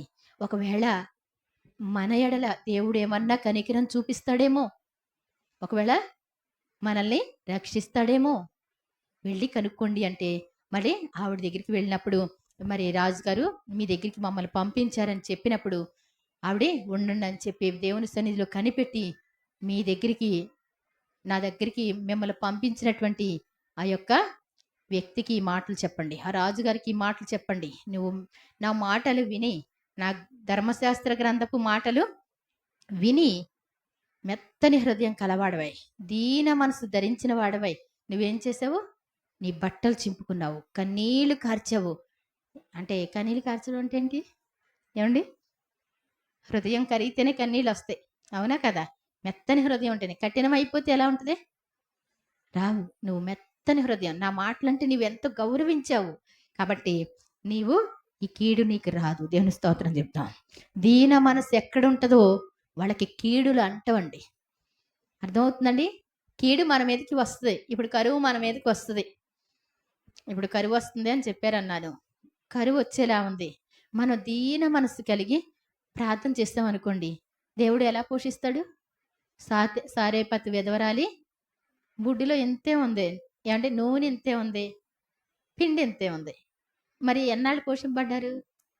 కరువు కాలం అంతా కూడా. కరువు కాలం తీరిన తర్వాత ఏమండి అంతా మామూలు అయిపోయింది. ఇప్పుడు అందరూ పని చేసుకోవాలి, వీళ్ళు కూడా చేసుకోవాలిగా. ఇప్పుడు కరువులో బాగుందా, మామూలుగా పని చేసుకుంటే బాగుంటుందా? ఏమండి భక్తులకి కరువులో బాగుందా, తర్వాత బాగుంటుంది చెప్పండి? రోజు వస్తుంది పిండి, ఏమండి నూనె వచ్చేస్తే పిండి వచ్చేస్తుంది, ఇక వాటర్ కూడా వచ్చేద్ది. అక్కడే ఎక్కడికో వెళ్ళి తెచ్చుకోవాల్సిన అవసరం లేదు వాళ్ళకి. అయ్యగారు ఉన్నారు, ఎలీషా గారు ఉన్నారు, రోజు పాటలు పాడతారు, ప్రార్థన చేస్తారు. ఏమండి రొట్టె వేస్తే ముగ్గురు తింటారు. మళ్ళీ ఏం చేస్తారు? మళ్ళీ పాటలు పాడతారు, ప్రార్థన చేస్తారు. మళ్ళీ సాయంత్రం వెళ్తే రొట్టె రెడీగా, అదే పిండి రెడీగా ఉంది, నూనె రెడీగా ఉంది. ఇంకెప్పుడు ఎలాగంట ఆకాశం నుండి మన్నా కురిస్తే దాన్ని తెచ్చి రోట దంచి ఏమండి తిరగట్లో విసురుకొని చేసుకునేవాళ్ళు. అంటే సంపాదించకుండా. దానికంటే ఇది ఇంకా బెస్టేగా. ఏమండి మినపప్పు నానబోయిపోతే ఏమండి గిర్రుమనిపిస్తాం మిక్సీలో పెట్టి, అది కూడా కష్టం లేదుగా. పిండి అంట రెడీ అయిపోతుందంట, నూనె వచ్చేస్తుందంట, పెనం పెట్టడం, వేసేసుకోవడం. ఎంత సూపర్ అండి! భక్తుల్ని దేవుడు వదిలిపెట్టడం. నువ్వు భక్తిగా ఉంటే, దేన మనసుతో ఉంటే, దేవుని మాటను గౌరవించగలిగితే నిన్నెప్పుడు నీకేమీ తక్కువ చేయడు. నీతిమంతుడు ఆకలి గొననివ్వను అంటాడు దేవుడు. ఏమండి భక్తిహీనుడు కడుపు మాడిపోతా ఉంటుంది అంటండి. ఎప్పుడు చూసినా ఆకలే ఉంటుందంట. వాడు కోరుకుంటాడు కానీ ఏమీ దొరకవు. భక్తులు ఆశ పడితే చాలు, వాళ్ళ హృదయంలో ఒక ఆశ ఉంది అంటే ఆటోమేటిక్గా వచ్చేస్తాయి. దేవుని స్తోత్రం చెప్దాం. కాబట్టి ఇక్కడ మరి నేను నిన్ను నీ పితరుల యొద్దకు చేరుస్తాను, నీవు నెమ్మది నొందిన వాడవే సమాధికి వెళ్తావు. నువ్వు 50 సంవత్సరాలు చేసినా, 60 సంవత్సరాలు చేసినా, ఏమండి నీ రాజరికములో నీకు ఎదురంటూ లేదు. దేవుని స్తోత్రం చెప్దాం. కరువు రాదు, కీడు లేదు, శత్రువులు నీ మీదకి రారు. అంతేనా కదా? మెత్తని హృదయాలు కావాలి, దేవుని మాటను గౌరవించే వాళ్ళు కావాలి, ఆత్మ విషయమై దీనులైన వారు ధన్యులు. దేవుడు పేరెత్తితే నువ్వేం చేయాలి? ఇలా చేయకూడదంటే చేయకూడదు. తర్వాత దెబ్బలాడిన తర్వాత చూద్దాం లేకనండి. ఏమండి అంతేనా కదా? అంతేనా? మనం దెబ్బలాడిన తర్వాత కాదు, ఏం చేయాలి? కొంచెం సహించుకోవడం, ఓర్చుకోవడం. ఓర్పు తన క్రియను కొనసాగింపనియ్యండి. కుటుంబాల్లో మనం ఏం చేయకూడదు? మనమెంతో భర్తలు అంతే, భర్తలెంతో భార్యలు అంతే. ఏమండి వాళ్ళు దేవుళ్ళు కాదు కదా. వాళ్ళకు ఉన్నదాంతో వాళ్ళ దగ్గర లేవనుకోండి, వాళ్ళ దగ్గర 1000 రూపాయలే ఉన్నాయి అనుకోండి, ఈ పని ఎందుకు చేయమంటే ఏం చేయగలుగుతారు? మనం ఏం చేయాలి? వాళ్ళకున్న డబ్బును ఏం చేయాలి? మనం సర్దుకోవాలి, ఎంత ఉందో చూసుకోవాలి. అవునా కదా?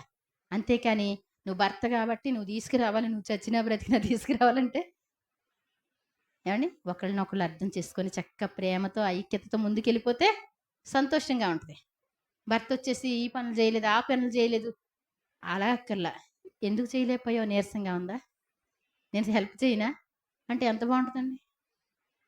ఏమండి అవి అలాగే ఉన్నాయి, ఇలాగే ఉన్నాయి అనే బదులు నేను హెల్ప్ చేస్తాను అనేసి చేశారనుకోండి, ఎలా ఉంటుందండి? కుటుంబం సంతోషంగా ఉండాలి.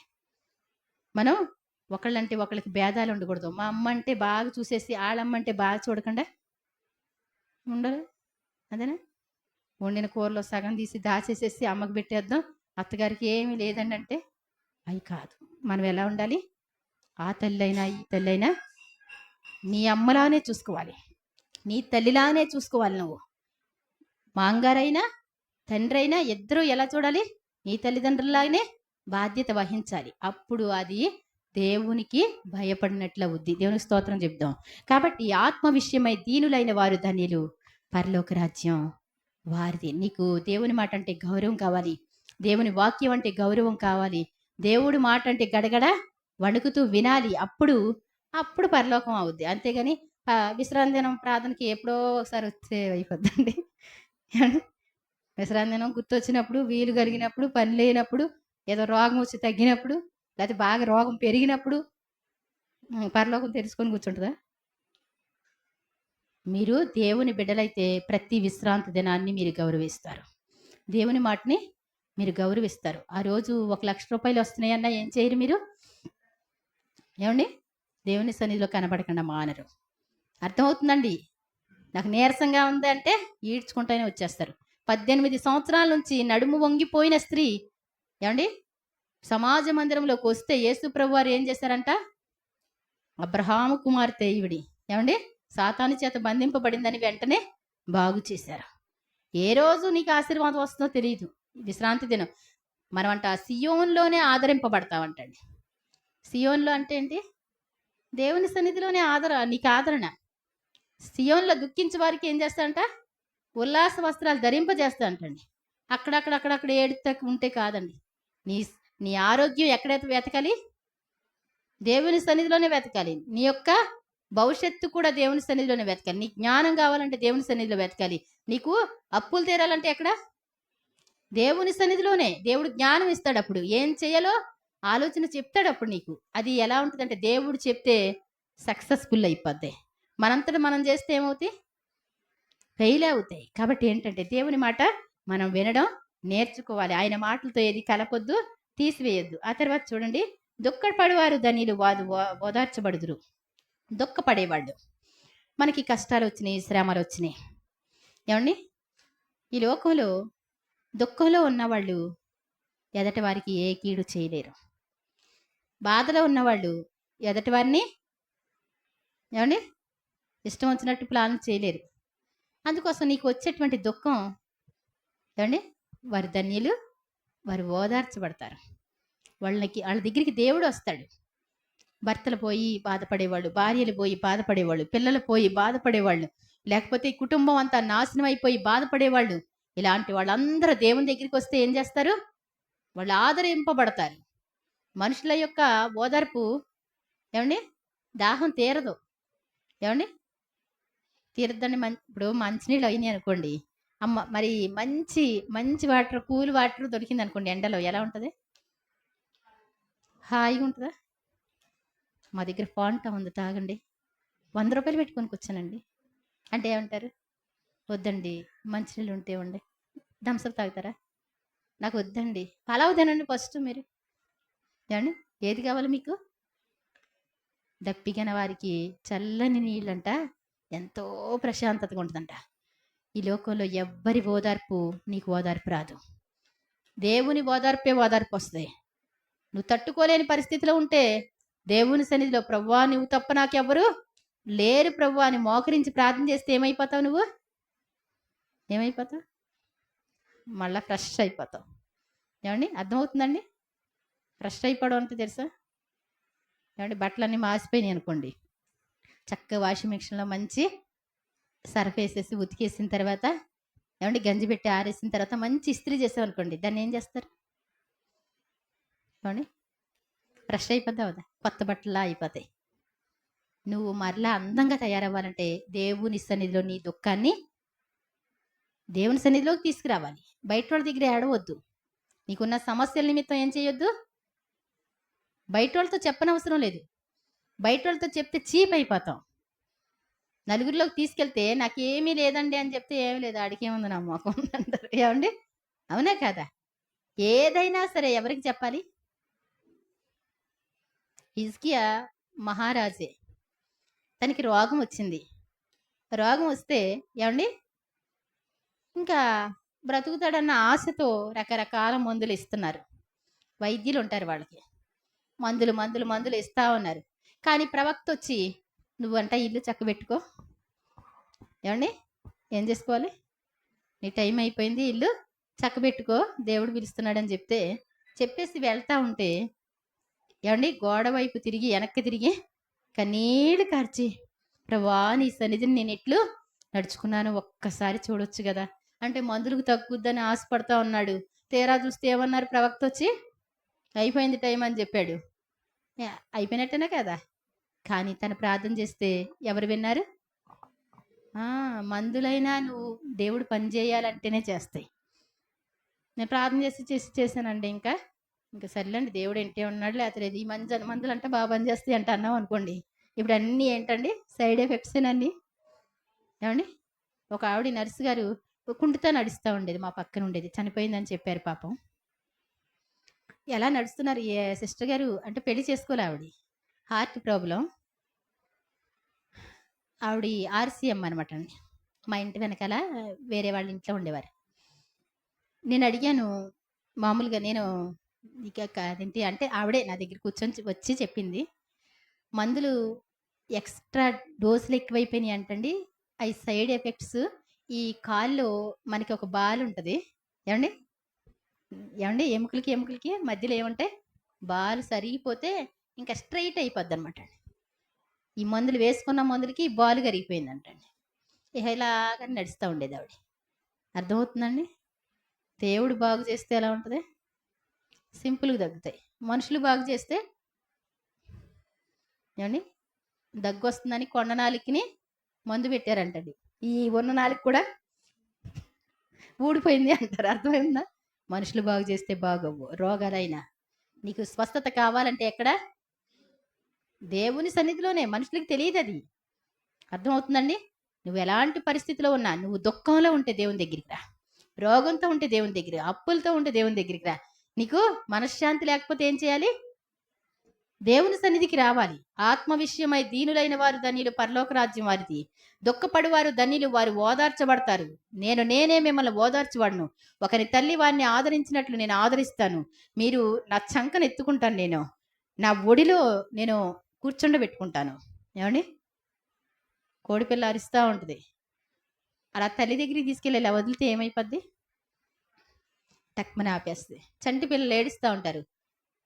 ఏమండి, మనం మనుషులు, మనం ఎత్తుకుంటే అస్సలు కుదరదు, వాళ్ళకి ఎగిరి పడతా ఉంటారు. తల్లికి ఇస్తే ఏమైపోతారు, దేవుడి దగ్గరికి వెళ్తే నీ ఏడుపు అలా తుడిపెడద్ది. దేవుని స్తోత్రం చెప్దాం. నీ ఏడుపు ఆగిపోద్ది దేవుని దగ్గరికి వెళ్తే. నువ్వు దేవుని దగ్గరికి వస్తేనే నిలబడగలుగుతావు, బ్రతకగలుగుతావు, సంతోషంగా ఉండగలుగుతావు. నీ జీవితానికి ఒక అర్థం రావాలంటే ఏమవ్వాలి, దేవుని దగ్గరికి రాకపోతే ఆ మోడులానే ఉంటుంది. అర్థమవుతుందండి, మేము ములక చెట్లు విత్తనాలు పెట్టాను, అందంగా వచ్చినాయి, తర్వాత పోయినాయి. ఆ తర్వాత వర్షాకాలం వచ్చేసరికి మళ్ళీ మీరు చూద్దరు కానీ, ఇప్పుడు వర్షాలు కురుస్తున్నాయి కదా, అసలు ఎలా ఉంది ఇట్లా పరిస్థితి అని నేను తవ్వి చూస్తే చిలకడ దుంపలాగా పెద్ద పెద్ద దుంపలు ఉన్నాయి అడుగున. పైన చెట్టు అంతా ఎండిపోయింది, కానీ వర్షం పడగానే మళ్ళీ వారానికి మీరు చూదురు కానీ అందంగా వచ్చేస్తాయి. దేవుడి దగ్గరికి వస్తే నీ జీవితం ఏమైపోద్ది, చిగురిస్తావు. ఇప్పుడు దాకా ఎవరికి కనబట్టలేదేమో, అది మొలక తోట అని కనపడదు. మళ్ళీ కొన్ని రోజులు ఏమవుతాయి, వర్షం పడగానే నీ జీవితం దేవుని సన్నిధిలో మోకరించి ప్రార్థన చేస్తే, దేవుని సన్నిధిలో అడిగితే నువ్వు అందంగా తయారైపోతావు. అర్థమవుతుందండి, మా ప్రశాంతి చెప్తుంది, మరి ఒక స్కూల్లో జాయిన్ చేయడానికి అసలు ఎగ్జామ్ రాయించారంటండి. ఒకసారి రాయించడమే గ్రేట్ అంట, రెండోసారి రాయించినా రాకపోతే రాలేదంట. అలా జాయిన్ చేసుకుంటారండి. వీడు చదువు వెనకబడిపోతుందని మరి నాకు ఫోన్ చేస్తే నేను ఎత్తలేదంట. మా తమ్ముడు ఉన్నాడులేండి, పాలకొల్చిన మా అల్లక్కళ్ళ అల్లుడు, తనకి చెప్పి చేయిస్తే ఇస్తారులే తప్పకుండా అన్నాడంట. అస్సలు అసంభవం అంటండి, ఎంతమందినో జాయిన్ చేయాలన్నా జాయిన్ చేసుకోరంట.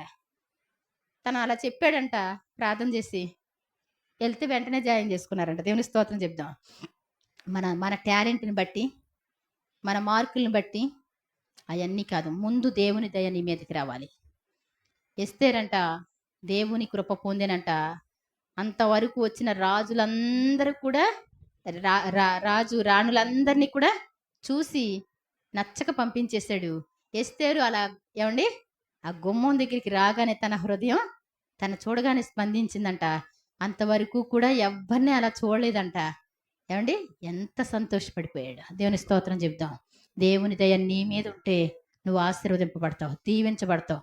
నీ కన్నీరైనా దేవుని దగ్గరికి రావాలి, నీ కష్టమైన దేవుని దగ్గరికి రావాలి. ఓర్చుకోవడం నేర్చుకోవాలి, ఏమండి సహించుకోవడం నేర్చుకోవాలి. దేవుని మాట విని మనం ఎవరిది కూడా ఆశించిన అవసరం లేదు, న్యాయంగానే ఉండాలి. ప్రతి విషయంలో ఎలా ఉండాలి, నిన్ను 100 మందిలో నిలబెడితే ఒక్క రూపాయి కూడా ఎవరిది ఆశించలేదు ఈ అమ్మాయి అంటే ఎలా ఉండాలి, ఒక్కడు కూడా చెప్పకూడదు. అర్థమవుతుందండి, ఎక్కడ చూసినా తీసేసుకోవడం వాడేయడం, ఏమండి అక్క ప్రార్థన చేయండి అక్క అని ఏడ్చిన తర్వాత డబ్బులు అడిగి అంతే సంగతిలో మళ్ళీ స్విచ్ ఆఫ్ ఫోను. మన ఫోనే ఎత్తరు మళ్ళీ. అదండి. అలా వద్దు.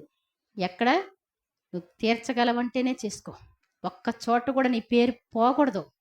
ఒక్క మనిషితో కూడా నీ పేరు పోకూడదు. పలానా వాళ్ళు ఎగ్గొట్టారన్న పేరు నీ జీవితంలో రాకూడదు. ఒక రూపాయి కూడా తేడా రాకూడదు. అర్థమవుతుందండి? మేము లక్షలు లక్షలు తీసుకొని మొత్తం అందరికీ బోళ్ళంత మందికి నా చిన్నప్పటి నుంచి ఎంతమందికి చేసుకొచ్చినా మీరు ఏ ఫోన్ నెంబర్ చెప్పండి, ఒకసారి మాట్లాడండి, మీరే మాట్లాడండి. ఒక రూపాయి కన్నా తగ్గించమని అడిగానేమో, ఒక రూపాయి ఒక రోజు లేట్ చేశానేమో వాళ్ళకి. అంటే నీకు ఇస్తున్నాడు అంటారు, ఇస్తున్నాడని కాదండి, ఇంకో చోట అయినా తీసుకొని అక్కడ కడతాం. అస్సలు వ్యక్తికి ఎప్పుడు కూడా కష్టం రాకుండా చూసుకోవాలి. మనకి ఇచ్చిన వాళ్ళకి ఎలా ఉండాలి? ఎవరు చూసినప్పటికి కూడా సూపర్. నేను వెనక్కిస్తుంటే బ్రతిలాడి నాకు కొడితే మళ్ళీ నేను వేస్తే మళ్ళీ వెనక్కి కొడితే ఏమండి నేను బలవంతంగానే ఇచ్చేసాను తప్ప ఏమండి అప్పు ఇచ్చే వాళ్ళకి నేను బలవంతంగా వెనక్కి వద్దని చెప్పి ఇచ్చాను. వాళ్ళు ఎంత అయ్యో ఏమండి ఎంతో బాధ వాళ్ళకి. నెల నెల కరెక్ట్గా ఇంట్రెస్ట్ వేస్తే ఎలా ఉంటుందండి? మనం కష్టంలో ఉన్నావు కాబట్టి నువ్వు అప్పు చేయొద్దు అంటే కొన్ని సందర్భాల్లో చేయకుండా తప్పదు. కానీ నువ్వేం చేయాలి? అన్నిటికంటే ముందుగా అప్పు తీర్చడం. అంతే. అది చూడగానే ఇంకో కోరిక వచ్చేసి అది తీసుకొచ్చేసి ఇంట్లో పెట్టేసిన తర్వాత ఏమండి చిన్నది కూడా 10,000 రూపాయలు కూడా నీ పేకల మీదకి వచ్చేస్తాయి. గుర్తుపెట్టుకోవాలి. నమ్మకంగా నేర్చుకోవాలి. ఎదటి వాళ్ళతో మాట పడేలాగా మనం ఉండకూడదు. కాబట్టి మరి ఎక్కడా కూడా ఎవ్వరిది ఆశించొద్దు. దేవుని సన్నిధిలో ప్రార్థన చేయడం నేర్చుకొని ప్రార్థనలో మన దుఃఖమంతా ఎవరి దగ్గర చెప్పక్కర్లా, దేవుని సన్నిధికి వచ్చి చెప్పాలి. ఒక్కళ్ళ దగ్గర కూడా మాట పోవద్దు ఎవరి దగ్గర. క్రైస్తవులు అంటే ఎలా ఉండాలి? ఎవరిది పడితే వాళ్ళు కోసేసుకోకుండా ఏవి కూడా ఏమండి ఏంటయ్యి కరివేపాకు, జాంకాయలు, బొబ్బాస్కాయలు ఏమండి వాళ్ళు ఎవరో సువార్తకు బయలుదేరి వెళ్ళారంటండి. మొత్తం అంతా వ్యాన్ అంతా దిగేసి కోసేస్తే ఇంకేముంటాయండి? రానిస్తారండి సువార్త చెప్పడానికి? ఎక్కడ చెట్టు చూస్తే అక్కడ కోసేసుకుంటే అడగండి. ఎలా అడుగుతారు? అమ్మా ఈ కాయలుగా నమ్ముతున్నారా? నాకు డబ్బులకు కావాలి, మీరు డబ్బులు తీసుకుంటానంటే కావాలి అన్నారనుకోండి, ఎంత అందంగా ఉంటుందండి. ఏమండి మేము సువార్తకి వెళ్ళి వస్తూ ఉంటే, ఈ ప్రార్థనలకు వస్తూ ఉంటే ఎక్కడైనా మొలక చెట్లు చూస్తే నేను అడిగేదాన్ని, కొనుక్కొచ్చేదాన్ని ఎక్కడైనా సరే. మీరు తీసుకుంటానంటేనే, లేకపోతే అక్కర్లా మాకు. ఏమండి ఒక్కసారి ఊరికినే ఇస్తారు, రెండోసారి ఇవ్వలేరు కదా. డబ్బులు పెట్టామనుకోండి ఎలా ఉంటుంది?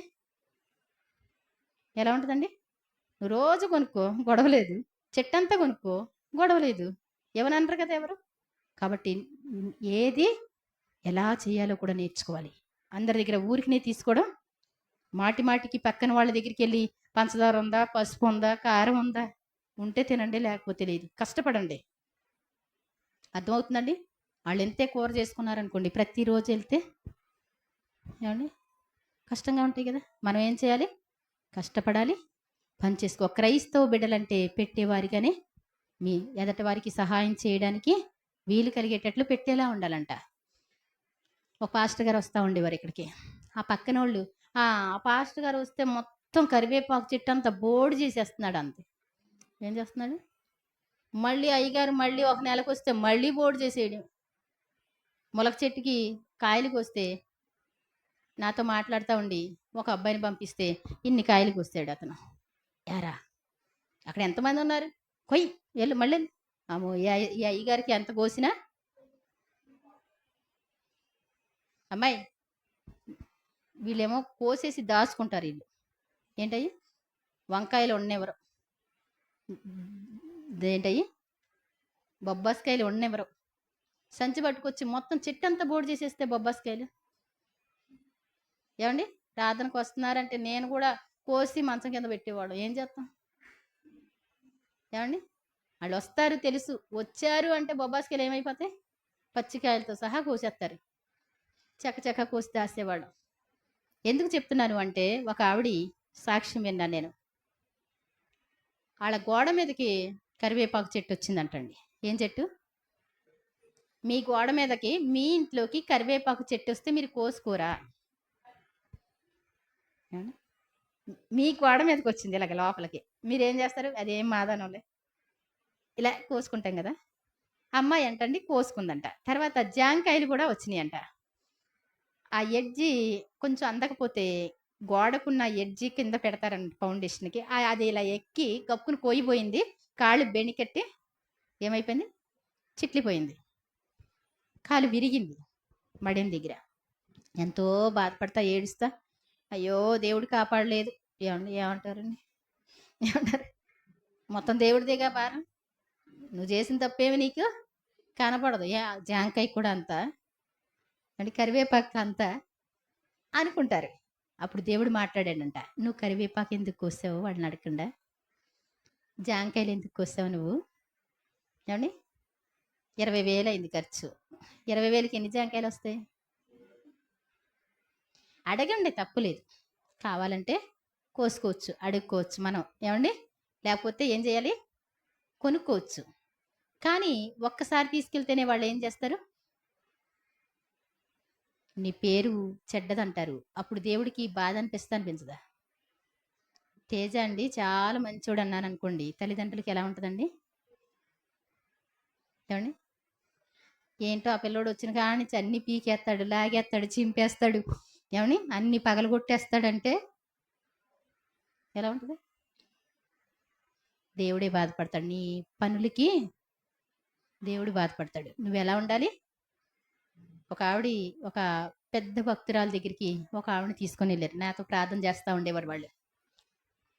తీసుకొని వెళ్తే ఈవిడ చాలా ప్రవక్త టైప్ అనమాట. వెళ్ళగానే చూసిందంటండి, ఆ పాస్టమ్ గారు నాకులాగా ఒక 2 ఎకరాలు కొనేసి మొత్తం చెట్టుకు ఒక రకం వేసిందంట. రకానికి ఒక చెట్టు. ఈవిడ గబగబా కొంచెం సేపు మాట్లాడిన తర్వాత వెళ్ళిపోయి చెట్లన్నీ తిరిగేసుకుంటా, కోసేసుకుంటా. అసలు ఆవిడ అంటదే, పక్కన ఆవిడ అంటదే, అయ్యి బాబోయ్ ఈవిడ ఏమన్నా అంటారేమో, నాకు భయం వేసిందండి.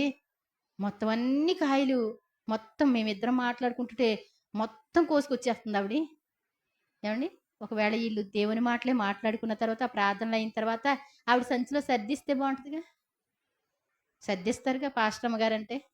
వీళ్ళు మంచిగా మాట్లాడడానికి వెళ్ళారు అంటే, అమ్మా కొంచెం కాయలు కోసుకొని రండిరా, వీళ్ళిద్దరికి ఇవ్వండి అంటే బాగుంటుందా? మనం వెళ్ళిపోయి కోసుకుంటే బాగుంటుందా? ఏమండి? కొంచెం కష్టం అనిపించవచ్చు నేను చెప్పే మాట, కానీ మీ మంచి కోసమే. నిన్ను ఎవరైనా ఏదన్నా పల్లెత్తు మాట అంటే దేవుడికి నచ్చదు. అందుకోసం ఏం చేయాలి మనం? వాళ్ళు పెట్టే వరకు కూడా.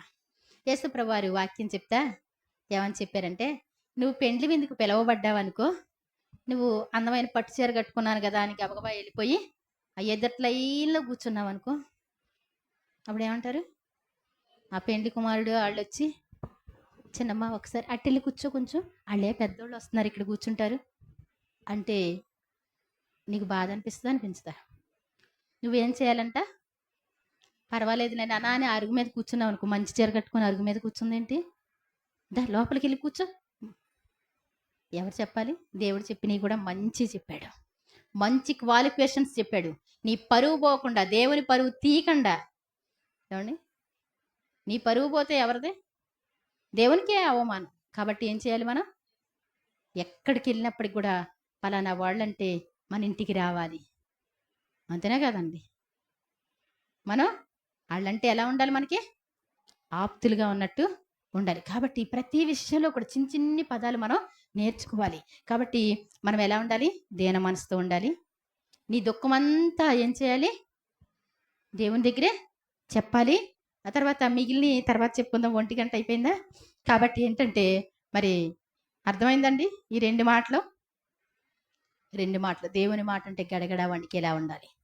యోషియా రాజులాగా మనం ప్రశాంతంగా మన జీవితం ముందుకెళ్ళాలంటే, నిన్నందరూ గౌరవించాలంటే, నీ జీవిత దినాలు సుఖంగా ఉండాలంటే దేవుని మాటని గౌరవించు. ఎవరిది ఆశించకు, ఎవరితో చెడ్డ పేరు తెచ్చుకోవద్దు. ఒక చిన్నదాన్ని కూడా నువ్వు ఆశించొద్దు. ఏది కూడా ఒక వ్యక్తి కోసం నాకు చిన్నప్పుడు తెలుసు, వాళ్ళ ఇంటికి వచ్చారంటే కత్తి ఉండదు, కోనపం ఉండదు అంటండి. మనం చేసి అక్కడ పెట్టుకున్నాం అనుకోండి, ఏమండి కత్తి బాగుంది నేను తీసుకెళ్తున్నానని తీసుకెళ్ళిపోవడమేనంటండి. ఏమండి వాళ్ళు వస్తున్నారంటే కత్తి దాయాలంటే ఎలా కుదురుద్దండి? ఏమండి? వద్దు. ఎవరి దగ్గరికి వెళ్ళినా ఏం చెయ్యి? అతిథిగా చక్కగా వెళ్ళి ఎలా ఉండాలి? సైలెంట్‌గా. రాధిక అని వాళ్ళ ఆయన గారు నుంచుంటారు. సైలెంట్‌గా నుంచుంటారు. ఏవండీ? ఎవరిది ఏది ముట్టుకోరాళ్ళు. ఆళ్ళెవ్వరు ఏది పెడుతున్నా గాని సైలెంట్‌గా నుంచొనే ఉంటారు. పోనీ ఇత్తన్నారమ్మా అక్కడ తీసుకోండి అంటే కూడా ఏం చేస్తారాళ్ళు? అలాగే ఉంటారు, ఎళ్ళిపోతారు. అదేంటి తీసుకోకుండా ఎళ్లారంటే ఎళ్ళిపోతారు. మనం ఎలా ఉండాలి? గౌరవం తెచ్చుకునేవాడుగా ఉండాలి. ఒక్క అరటిపండులో నీకు కడుపు నిండిపోదు. అర్థమవుతుందా? అంటే ప్రేమించే చెప్తున్నాను ఈ విషయాలు కూడా. చిన్న విషయాలకు కూడా మంచినీళ్ళు అయితే తాగొచ్చు ఎక్కడికెళ్ళినా. ఏవండీ? మంచినీళ్ళు చొరవగా తీసుకుంటే ఎవరేమి అనుకోరు. ఎన్ని తాగినా మరి అవునా కాదా? కాబట్టి ఏంటంటే మనం నేర్చుకుందాం. ప్రతి విషయంలో కూడా దేవుడు నేర్పించాలి. ఎవ్వరిది ఆశించొద్దు. ఆశించకుండా ఉంటే చాలు. నీకు స్వతంత్రం వచ్చేద్ది అక్కడ. డబ్బులు అక్కడ లెక్క చూడకుండా ఆళ్ళ చేతిలో పెడితే వాళ్ళు పని చేయిస్తే ఏవండీ లెక్క అడగకుండా ఉన్నారు అంటే ఆళ్ళు ఎంత నమ్మకస్తులండి. ఏవండీ బైబిల్ గ్రంథానికి ఎక్కారు వాళ్ళు. మీకెంత ఇస్తున్నామమ్మా? అక్కడ రాసి ఉంచండమ్మా, లెక్కలు చెప్పండమ్మా అన్నారండి? అక్కర్లా. ఆళ్ళ లెక్క చూస్తే నీ లెక్కలు కరెక్ట్‌గా వచ్చేస్తది రాస్తే. అక్కడ తీసుకున్న డబ్బులు ఇక్కడ రాసిన లెక్క కరెక్ట్‌గా రావాలి అంటే నమ్మకస్తులై ఉండాలి. అవునా కదా? నీకంటే ఒకవేళ అధికారి కంటే బాధ్యతగా ఉంటే యోసేపు నమ్మకస్తుడిగా ఉంటే ప్రతి దాంట్లో లెక్క చూసి ఏం చేశాడంట? నా ఇంటి మీద అధికారిగా ఉండు. దేవుని స్తోత్రం చెప్దాం. అంత నమ్మకం. నువ్విచ్చినా తీసుకోరండి వాళ్ళు. అర్థమవుతుందండి? అంత నమ్మకం మామూలు విషయం కాదు. మనమంటే మా తాతయ్య గారు ఎక్కడికైనా సువార్తకి వెళితే కలెక్టర్ గారు కూడా ఏవండీ? కలెక్టర్ గారు కూడా ఆ తాళాలు ఇచ్చేసి, అయ్యగారు మీకు నచ్చినప్పుడు పెట్టుకొని తినండి. మేము వెళ్తున్నాము. భార్య ఉద్యోగం, భర్త ఉద్యోగం. కానీ మా తాతయ్య గారు వెళ్ళి వాళ్ళ ఇంట్లో పడుకునేవారంట. ఆయనకి నచ్చినప్పుడు పెట్టుకొని తినేవారంట. అంటే ఏంటి? ఎంతో నమ్మకం. ఆయన ఏ ఇంటికి వెళ్ళినప్పటికీ కూడా ఆయనకి ఒక తాళం ఆయనకి ఇచ్చేసి ఉంచేవారంట. ఆయనంటే అంత గౌరవార్థం తెచ్చుకున్నాడు. ప్రతి విషయంలో కూడా జాగ్రత్తగా ఉండేవాడు ఆయన. మాట అంటే మాటలా ఉండనేవాళ్ళు. ఒక రూపాయి ఎవరి దగ్గరైనా సరే మరి ఛార్జీ తక్కువైనాయండి కొంచెం, అప్పుడు సువార్త ప్రకటించేటప్పుడు కొంచెం కష్టమైన పరిస్థితిలో ఛార్జీ ఏదైనా తక్కువైనప్పుడు ఏమండి ఒక 5 రూపాయలు తీసుకుంటే ఆ 5 రూపాయలు వేరే ఊర్లో ఉన్న నేను వెళ్ళాక ఇద్దామలే అనుకునేవాడు కదంటండి. మనీ ఆర్డర్ అంట అప్పుడు. ఏమండి ఫోన్ పేలు కాదండి. మనీ ఆర్డర్ చేస్తే పోస్ట్ మ్యాన్ వెళ్ళి అబ్బో మరి హోల్సేల్ షాప్ జీలిమిల్లు అంటారు. వాళ్ళ తాతయ్య గారు అంతే, వాళ్ళ అక్కళ్ళంతే, ఈ అమ్మాయి అంతే, వీళ్ళ కుటుంబాలే మనం చూసుకునే అవసరం లేదు. పేరుందా మరి మనకి? ఏమండి మనకి పేరు ఎలా ఉండాలి? మనం మర్చిపోయినా వాళ్ళు తీసుకొచ్చిస్తారు. చాలా జాగ్రత్త. నేర్చుకోవాలి మనం. ఒక్క రూపాయి కూడా ఎవరిది కూడా పర్వాలేదులే ఉందలే అనుకోవద్దు. ఆ రూపాయి ఆళ్ళదే. అవునా కదా? బాగుందా వాక్యం? అవునా? నేర్చుకోవాలి. దేవుని మాటలు మనకి జ్ఞానాన్ని ఇస్తాయి, తెలివితేటలను ఇస్తాయి. దేవుడి మాటలు ఏదో ఎవరిదో తీసుకొచ్చి ఇంట్లో పెట్టుకోమని చెప్పడం. ఏమండి కొందరిళ్లలో అన్ని రకాల ఎదటోళ్ళ వస్తువులే ఉంటాయండి. ఎవరిది వద్దు మనకి. అర్థమైందండి? ఎదటి వారి స్పూన్ బాగుందంటే వచ్చేద్ది, ప్లేట్ బాగుందంటే వచ్చేద్ది, మళ్ళీ ఎవరాళ్ళు అలా ఎవరి వస్తువు కూడా నీ ఇంట్లో ఉండకూడదు. ఎవరిది నువ్వు ఆశించొద్దు. మరి ఏసన్న గారు గుడారాల పండుగలో నేను విన్నాను. ఇప్పుడు మరి ఏదో వాక్యంలో ఉండొచ్చు, చెప్పాను ఇంతకు ముందు కూడా. ఒక అమ్మాయికి నడువు నొప్పి, ఎన్నోసార్లు చెప్పాను, వినని వాళ్ళు ఉంటే మళ్ళీ ఈ వాక్యంలో వింటారు. ఆ నడువు నొప్పికి ఎంతమంది ప్రార్థన చేసినా తగ్గట్లేదంటండి. హోసన్న వాళ్ళు వచ్చి ప్రార్థన చేస్తే పవర్ఫుల్గా ఉంటుంది. పెళ్లి కాని వాళ్ళు వీళ్ళు వచ్చి ప్రార్థన చేస్తే తగ్గిపోద్దంటే వచ్చారంటండి. వాళ్ళు చేసినా తగ్గట్లేదంట. ఇక లాభం లేదండి. ఎవరు రావాలి? ఏసన్న గారు రావాలి, లాజరస్ గారు రావాలి. లాజరస్ గారు అంటే మామూలు విషయం కాదండి. మామూలైన మీ జీవితంలో ఒక అద్భుత గడియ ఉంటుందా? ఆయన సర్లేని వచ్చి ఇద్దరు కూడా కళ్ళు మూసుకొని ప్రార్థన చేస్తున్నారంటండి. ఏసన్న గారికి కాస్తంత ఆకలేస్తుందంట. కళ్ళ ముందుకి నాన్ స్టిక్ పెనం వస్తే తిరుగుతూ ఉందంటండి. ఏమండి నడువు నొప్పి కోసం ప్రార్థన చేస్తుంటే నాన్ స్టిక్ పెనం ఎదురుగుంట వస్తుందేంటి? ఏమండి ఏసునామూలో నాన్ స్టిక్ పెనం పక్క బోను కాక అనుకున్నాడు. మళ్ళీ వచ్చిందంటండి. మళ్ళీ తిరుగుతుందంట. మళ్ళీ తిరుగుతుంటే ఇదేంటి ఇలా తిరుగుతుంది, నాకు బాగా ఆకలేస్తుంది కాబట్టి చపాతీలు గుర్తొస్తున్నాయి కాబోలు అనుకున్నాడంట ఆయన. తీరా చూసిన తర్వాత ఉండబట్టలేక అన్నాడంట, ప్రార్థన అయిపోయిన తర్వాత, ఏంటోనండి వాళ్ళంతా నాన్ స్టిక్ పెనమే ప్రార్థనలో కనపడతానే ఉంది అన్నాడంటండి. ఏమన్నాడు? నాన్ స్టిక్ అంతేనండి? కనబడిందండి? అంతే. అదేనండి ఇప్పుడొచ్చిందేంటి? ఈ రోగం ఎందుకొచ్చింది? ఎందుకొచ్చింది రోగం? నాన్ స్టిక్ పెనం వల్లనే వచ్చిందండి. నాన్ స్టిక్ పెనం వలన ఎందుకొచ్చింది? అదేనండి మేము ఎక్కడికో ఉద్యోగం ట్రాన్స్ఫర్ వచ్చి వెళ్ళాం కదండి.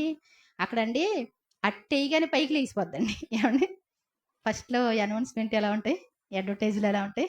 అట్టేస్తే పైకి లేసినట్టు చూపిస్తారు కదా! ఒక్కసారి ఆళ్ళెవరో తెచ్చుకున్నారండి. ఈవిడ తీసుకొచ్చిందండి ఆ పెనం. అట్టేస్తే పైకి లేసిపోతుంది. నూనె చుక్క లేకపోయినా పైకి లేసిపోతుంది. అబ్బా! ఈ పెనం కాకపోతే నేను అసలు అట్టే ఏయలేను. ఏంటంటండి?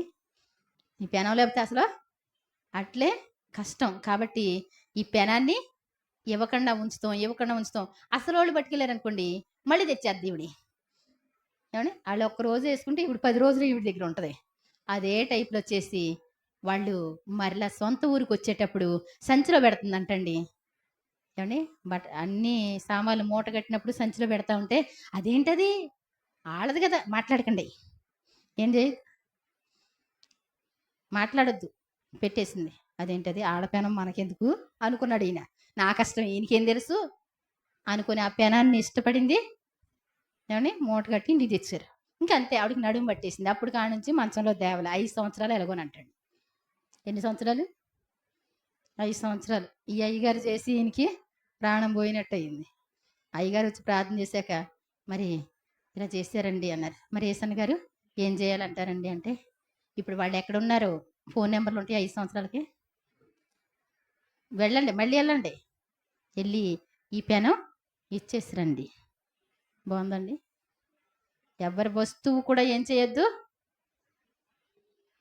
వద్దు. ఒక విషయం ఏంటంటే, పర్వాలేదులే అనుకోవద్దు. నిన్నెవ్వరైనా సరే జస్ట్ కుమారి ఇలాంటిది అన్నారనుకోండి, నాకు బాధ రాదు, తెలియదు నాకు.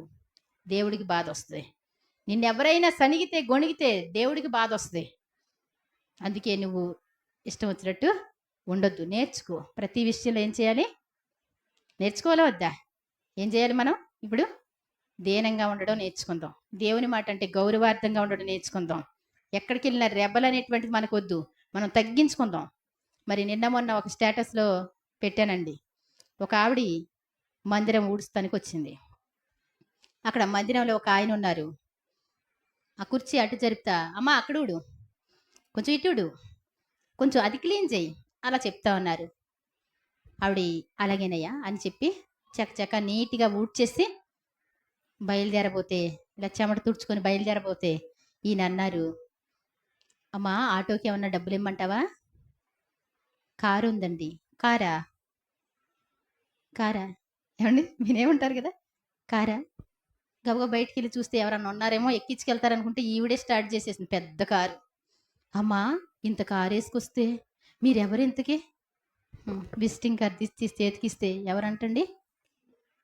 ఆడ బాస్ అంటండి. ఆ దేశానికే ఉన్నతమైన వాళ్ళంట. మనకేముందండి? మనకేముందండి? అన్నీ ఉన్న విస్తరి అడిగి మణిగి ఉంటుందంటండి. ఏమీ లేని విస్తరి ఏమవుద్ది? కొట్టుకుపోద్ది, మనకు అందదు. గుర్తుపెట్టుకోవాలి. ఆవిడ బాస్ అంట. ఎప్పుడు చూడలేదంట. ఎంతమంది చూద్దామన్నా కనపడలేదంట. ఆవిడొచ్చి మందిరం ఊడ్చుకొని ఇటువుడు అటువుడు అంటే, అమ్మ మీరొచ్చి మందిరం ఊడవడవా? చేయకూడదా దేవుని పని అందంటండి. ఏమంది? దేవుని పని చేయకూడదా? కారు వేసుకొని వచ్చి ఊడ్చెళ్ళే వాళ్ళు ఉంటే ఎంత హాయ్ అండి. మహానుభావులు కదా వాళ్ళు, అసలైనటువంటి భక్తులు కదా. దేవుని పని, మన పనులు ఎన్నన్నా చేసుకుంటాం. 100 సంవత్సరాలైనా మన పనులే చేసుకుంటాం. కానీ దేవుని పని చేయడానికి ఒక్క రోజన్నా ఊడ్చొద్దాం అంటే మన లైఫ్లో ఆ పేజీయే ఉండదు. ఒకరోజు ఊడ్చిన పేజీ. దేవుని పని చేస్తే, ఏదైనా చేసి వెళ్తే అది సంతోషం ఉంటుంది. నీ జీవితంలో నీకున్నటువంటి సమస్యలు పోవాలంటే దేవుని పనులు చేయాలి. దేవుని ప్రేమించాలి. దీన మనసు కావాలి.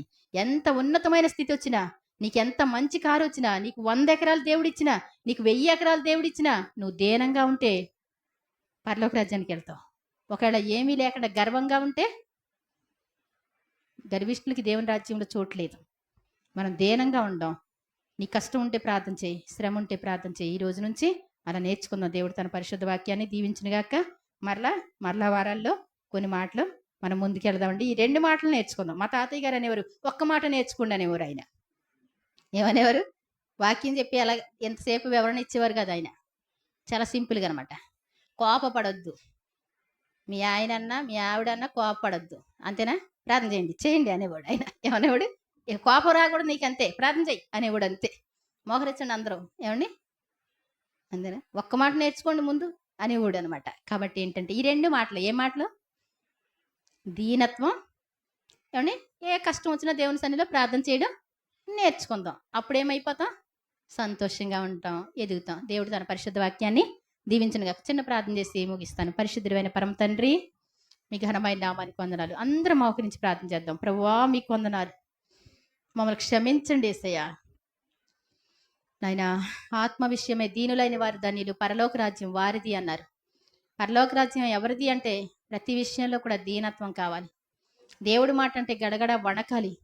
దేవుడు ఏది చెప్తే అది చెయ్యాలి. అది చేయలేకపోతే బాధపడాలి. మెత్తని హృదయాలు కలిగి ఉండాలి. నాయనా, మనుషుడా, ఏది ఉత్తమమో నీకు తెలియజేయబడి ఉన్నది.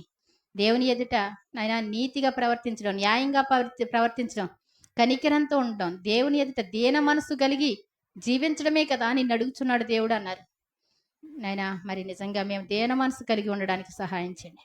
మా కష్టాల్లో, మా శ్రమల్లో, మా ఇరుకుల్లో, ఇబ్బందుల్లో దుఃఖపడుతూ, వేదన పడుతూ, భారభరితంగా మా జీవితాన్ని ముందుకు కొనసాగించడం అది కరెక్ట్ కాదు. కానీ ప్రతి విషయంలో దేవుని సన్నిధికి వచ్చి మా దుఃఖమంతా నీ సన్నిధిలోనే నాయన కుమ్మరించాలి ప్రభా. మా కన్నీరు మీ సన్నిధిలో కుమ్మరించాలి. అప్పుడు మేము ఆదరింపబడతామని నాయన మమ్మల్ని చంకబెట్టుకుంటారు, మమ్మల్ని ఒళ్ళో వేసుకుంటారు ప్రభా, మమ్మల్ని ఆదరిస్తారు తండ్రి. అలాంటి దేవుని కలిగి ఉన్నాం. ఈ రోజు నుంచి నీ సన్నిధిలో మోకరించే ప్రార్థన, మాకు మోకరించి ప్రార్థించే అనుభవాలు దయచేయండి. ఎదటి వారిది ఏది కూడా ఆశపడకుండా నాయన, ఎవరితో మాట పడకుండా నీ సన్నిధిలో నీ నామానికి మహిమ తెచ్చే బిడ్డలుగా నన్ను మమ్మల్ని ఉంచుకోనమని యేసు ప్రభువారి దివ్యనామమున అడిగి వేడుకుంటున్నాను తండ్రి. ఆమేన్.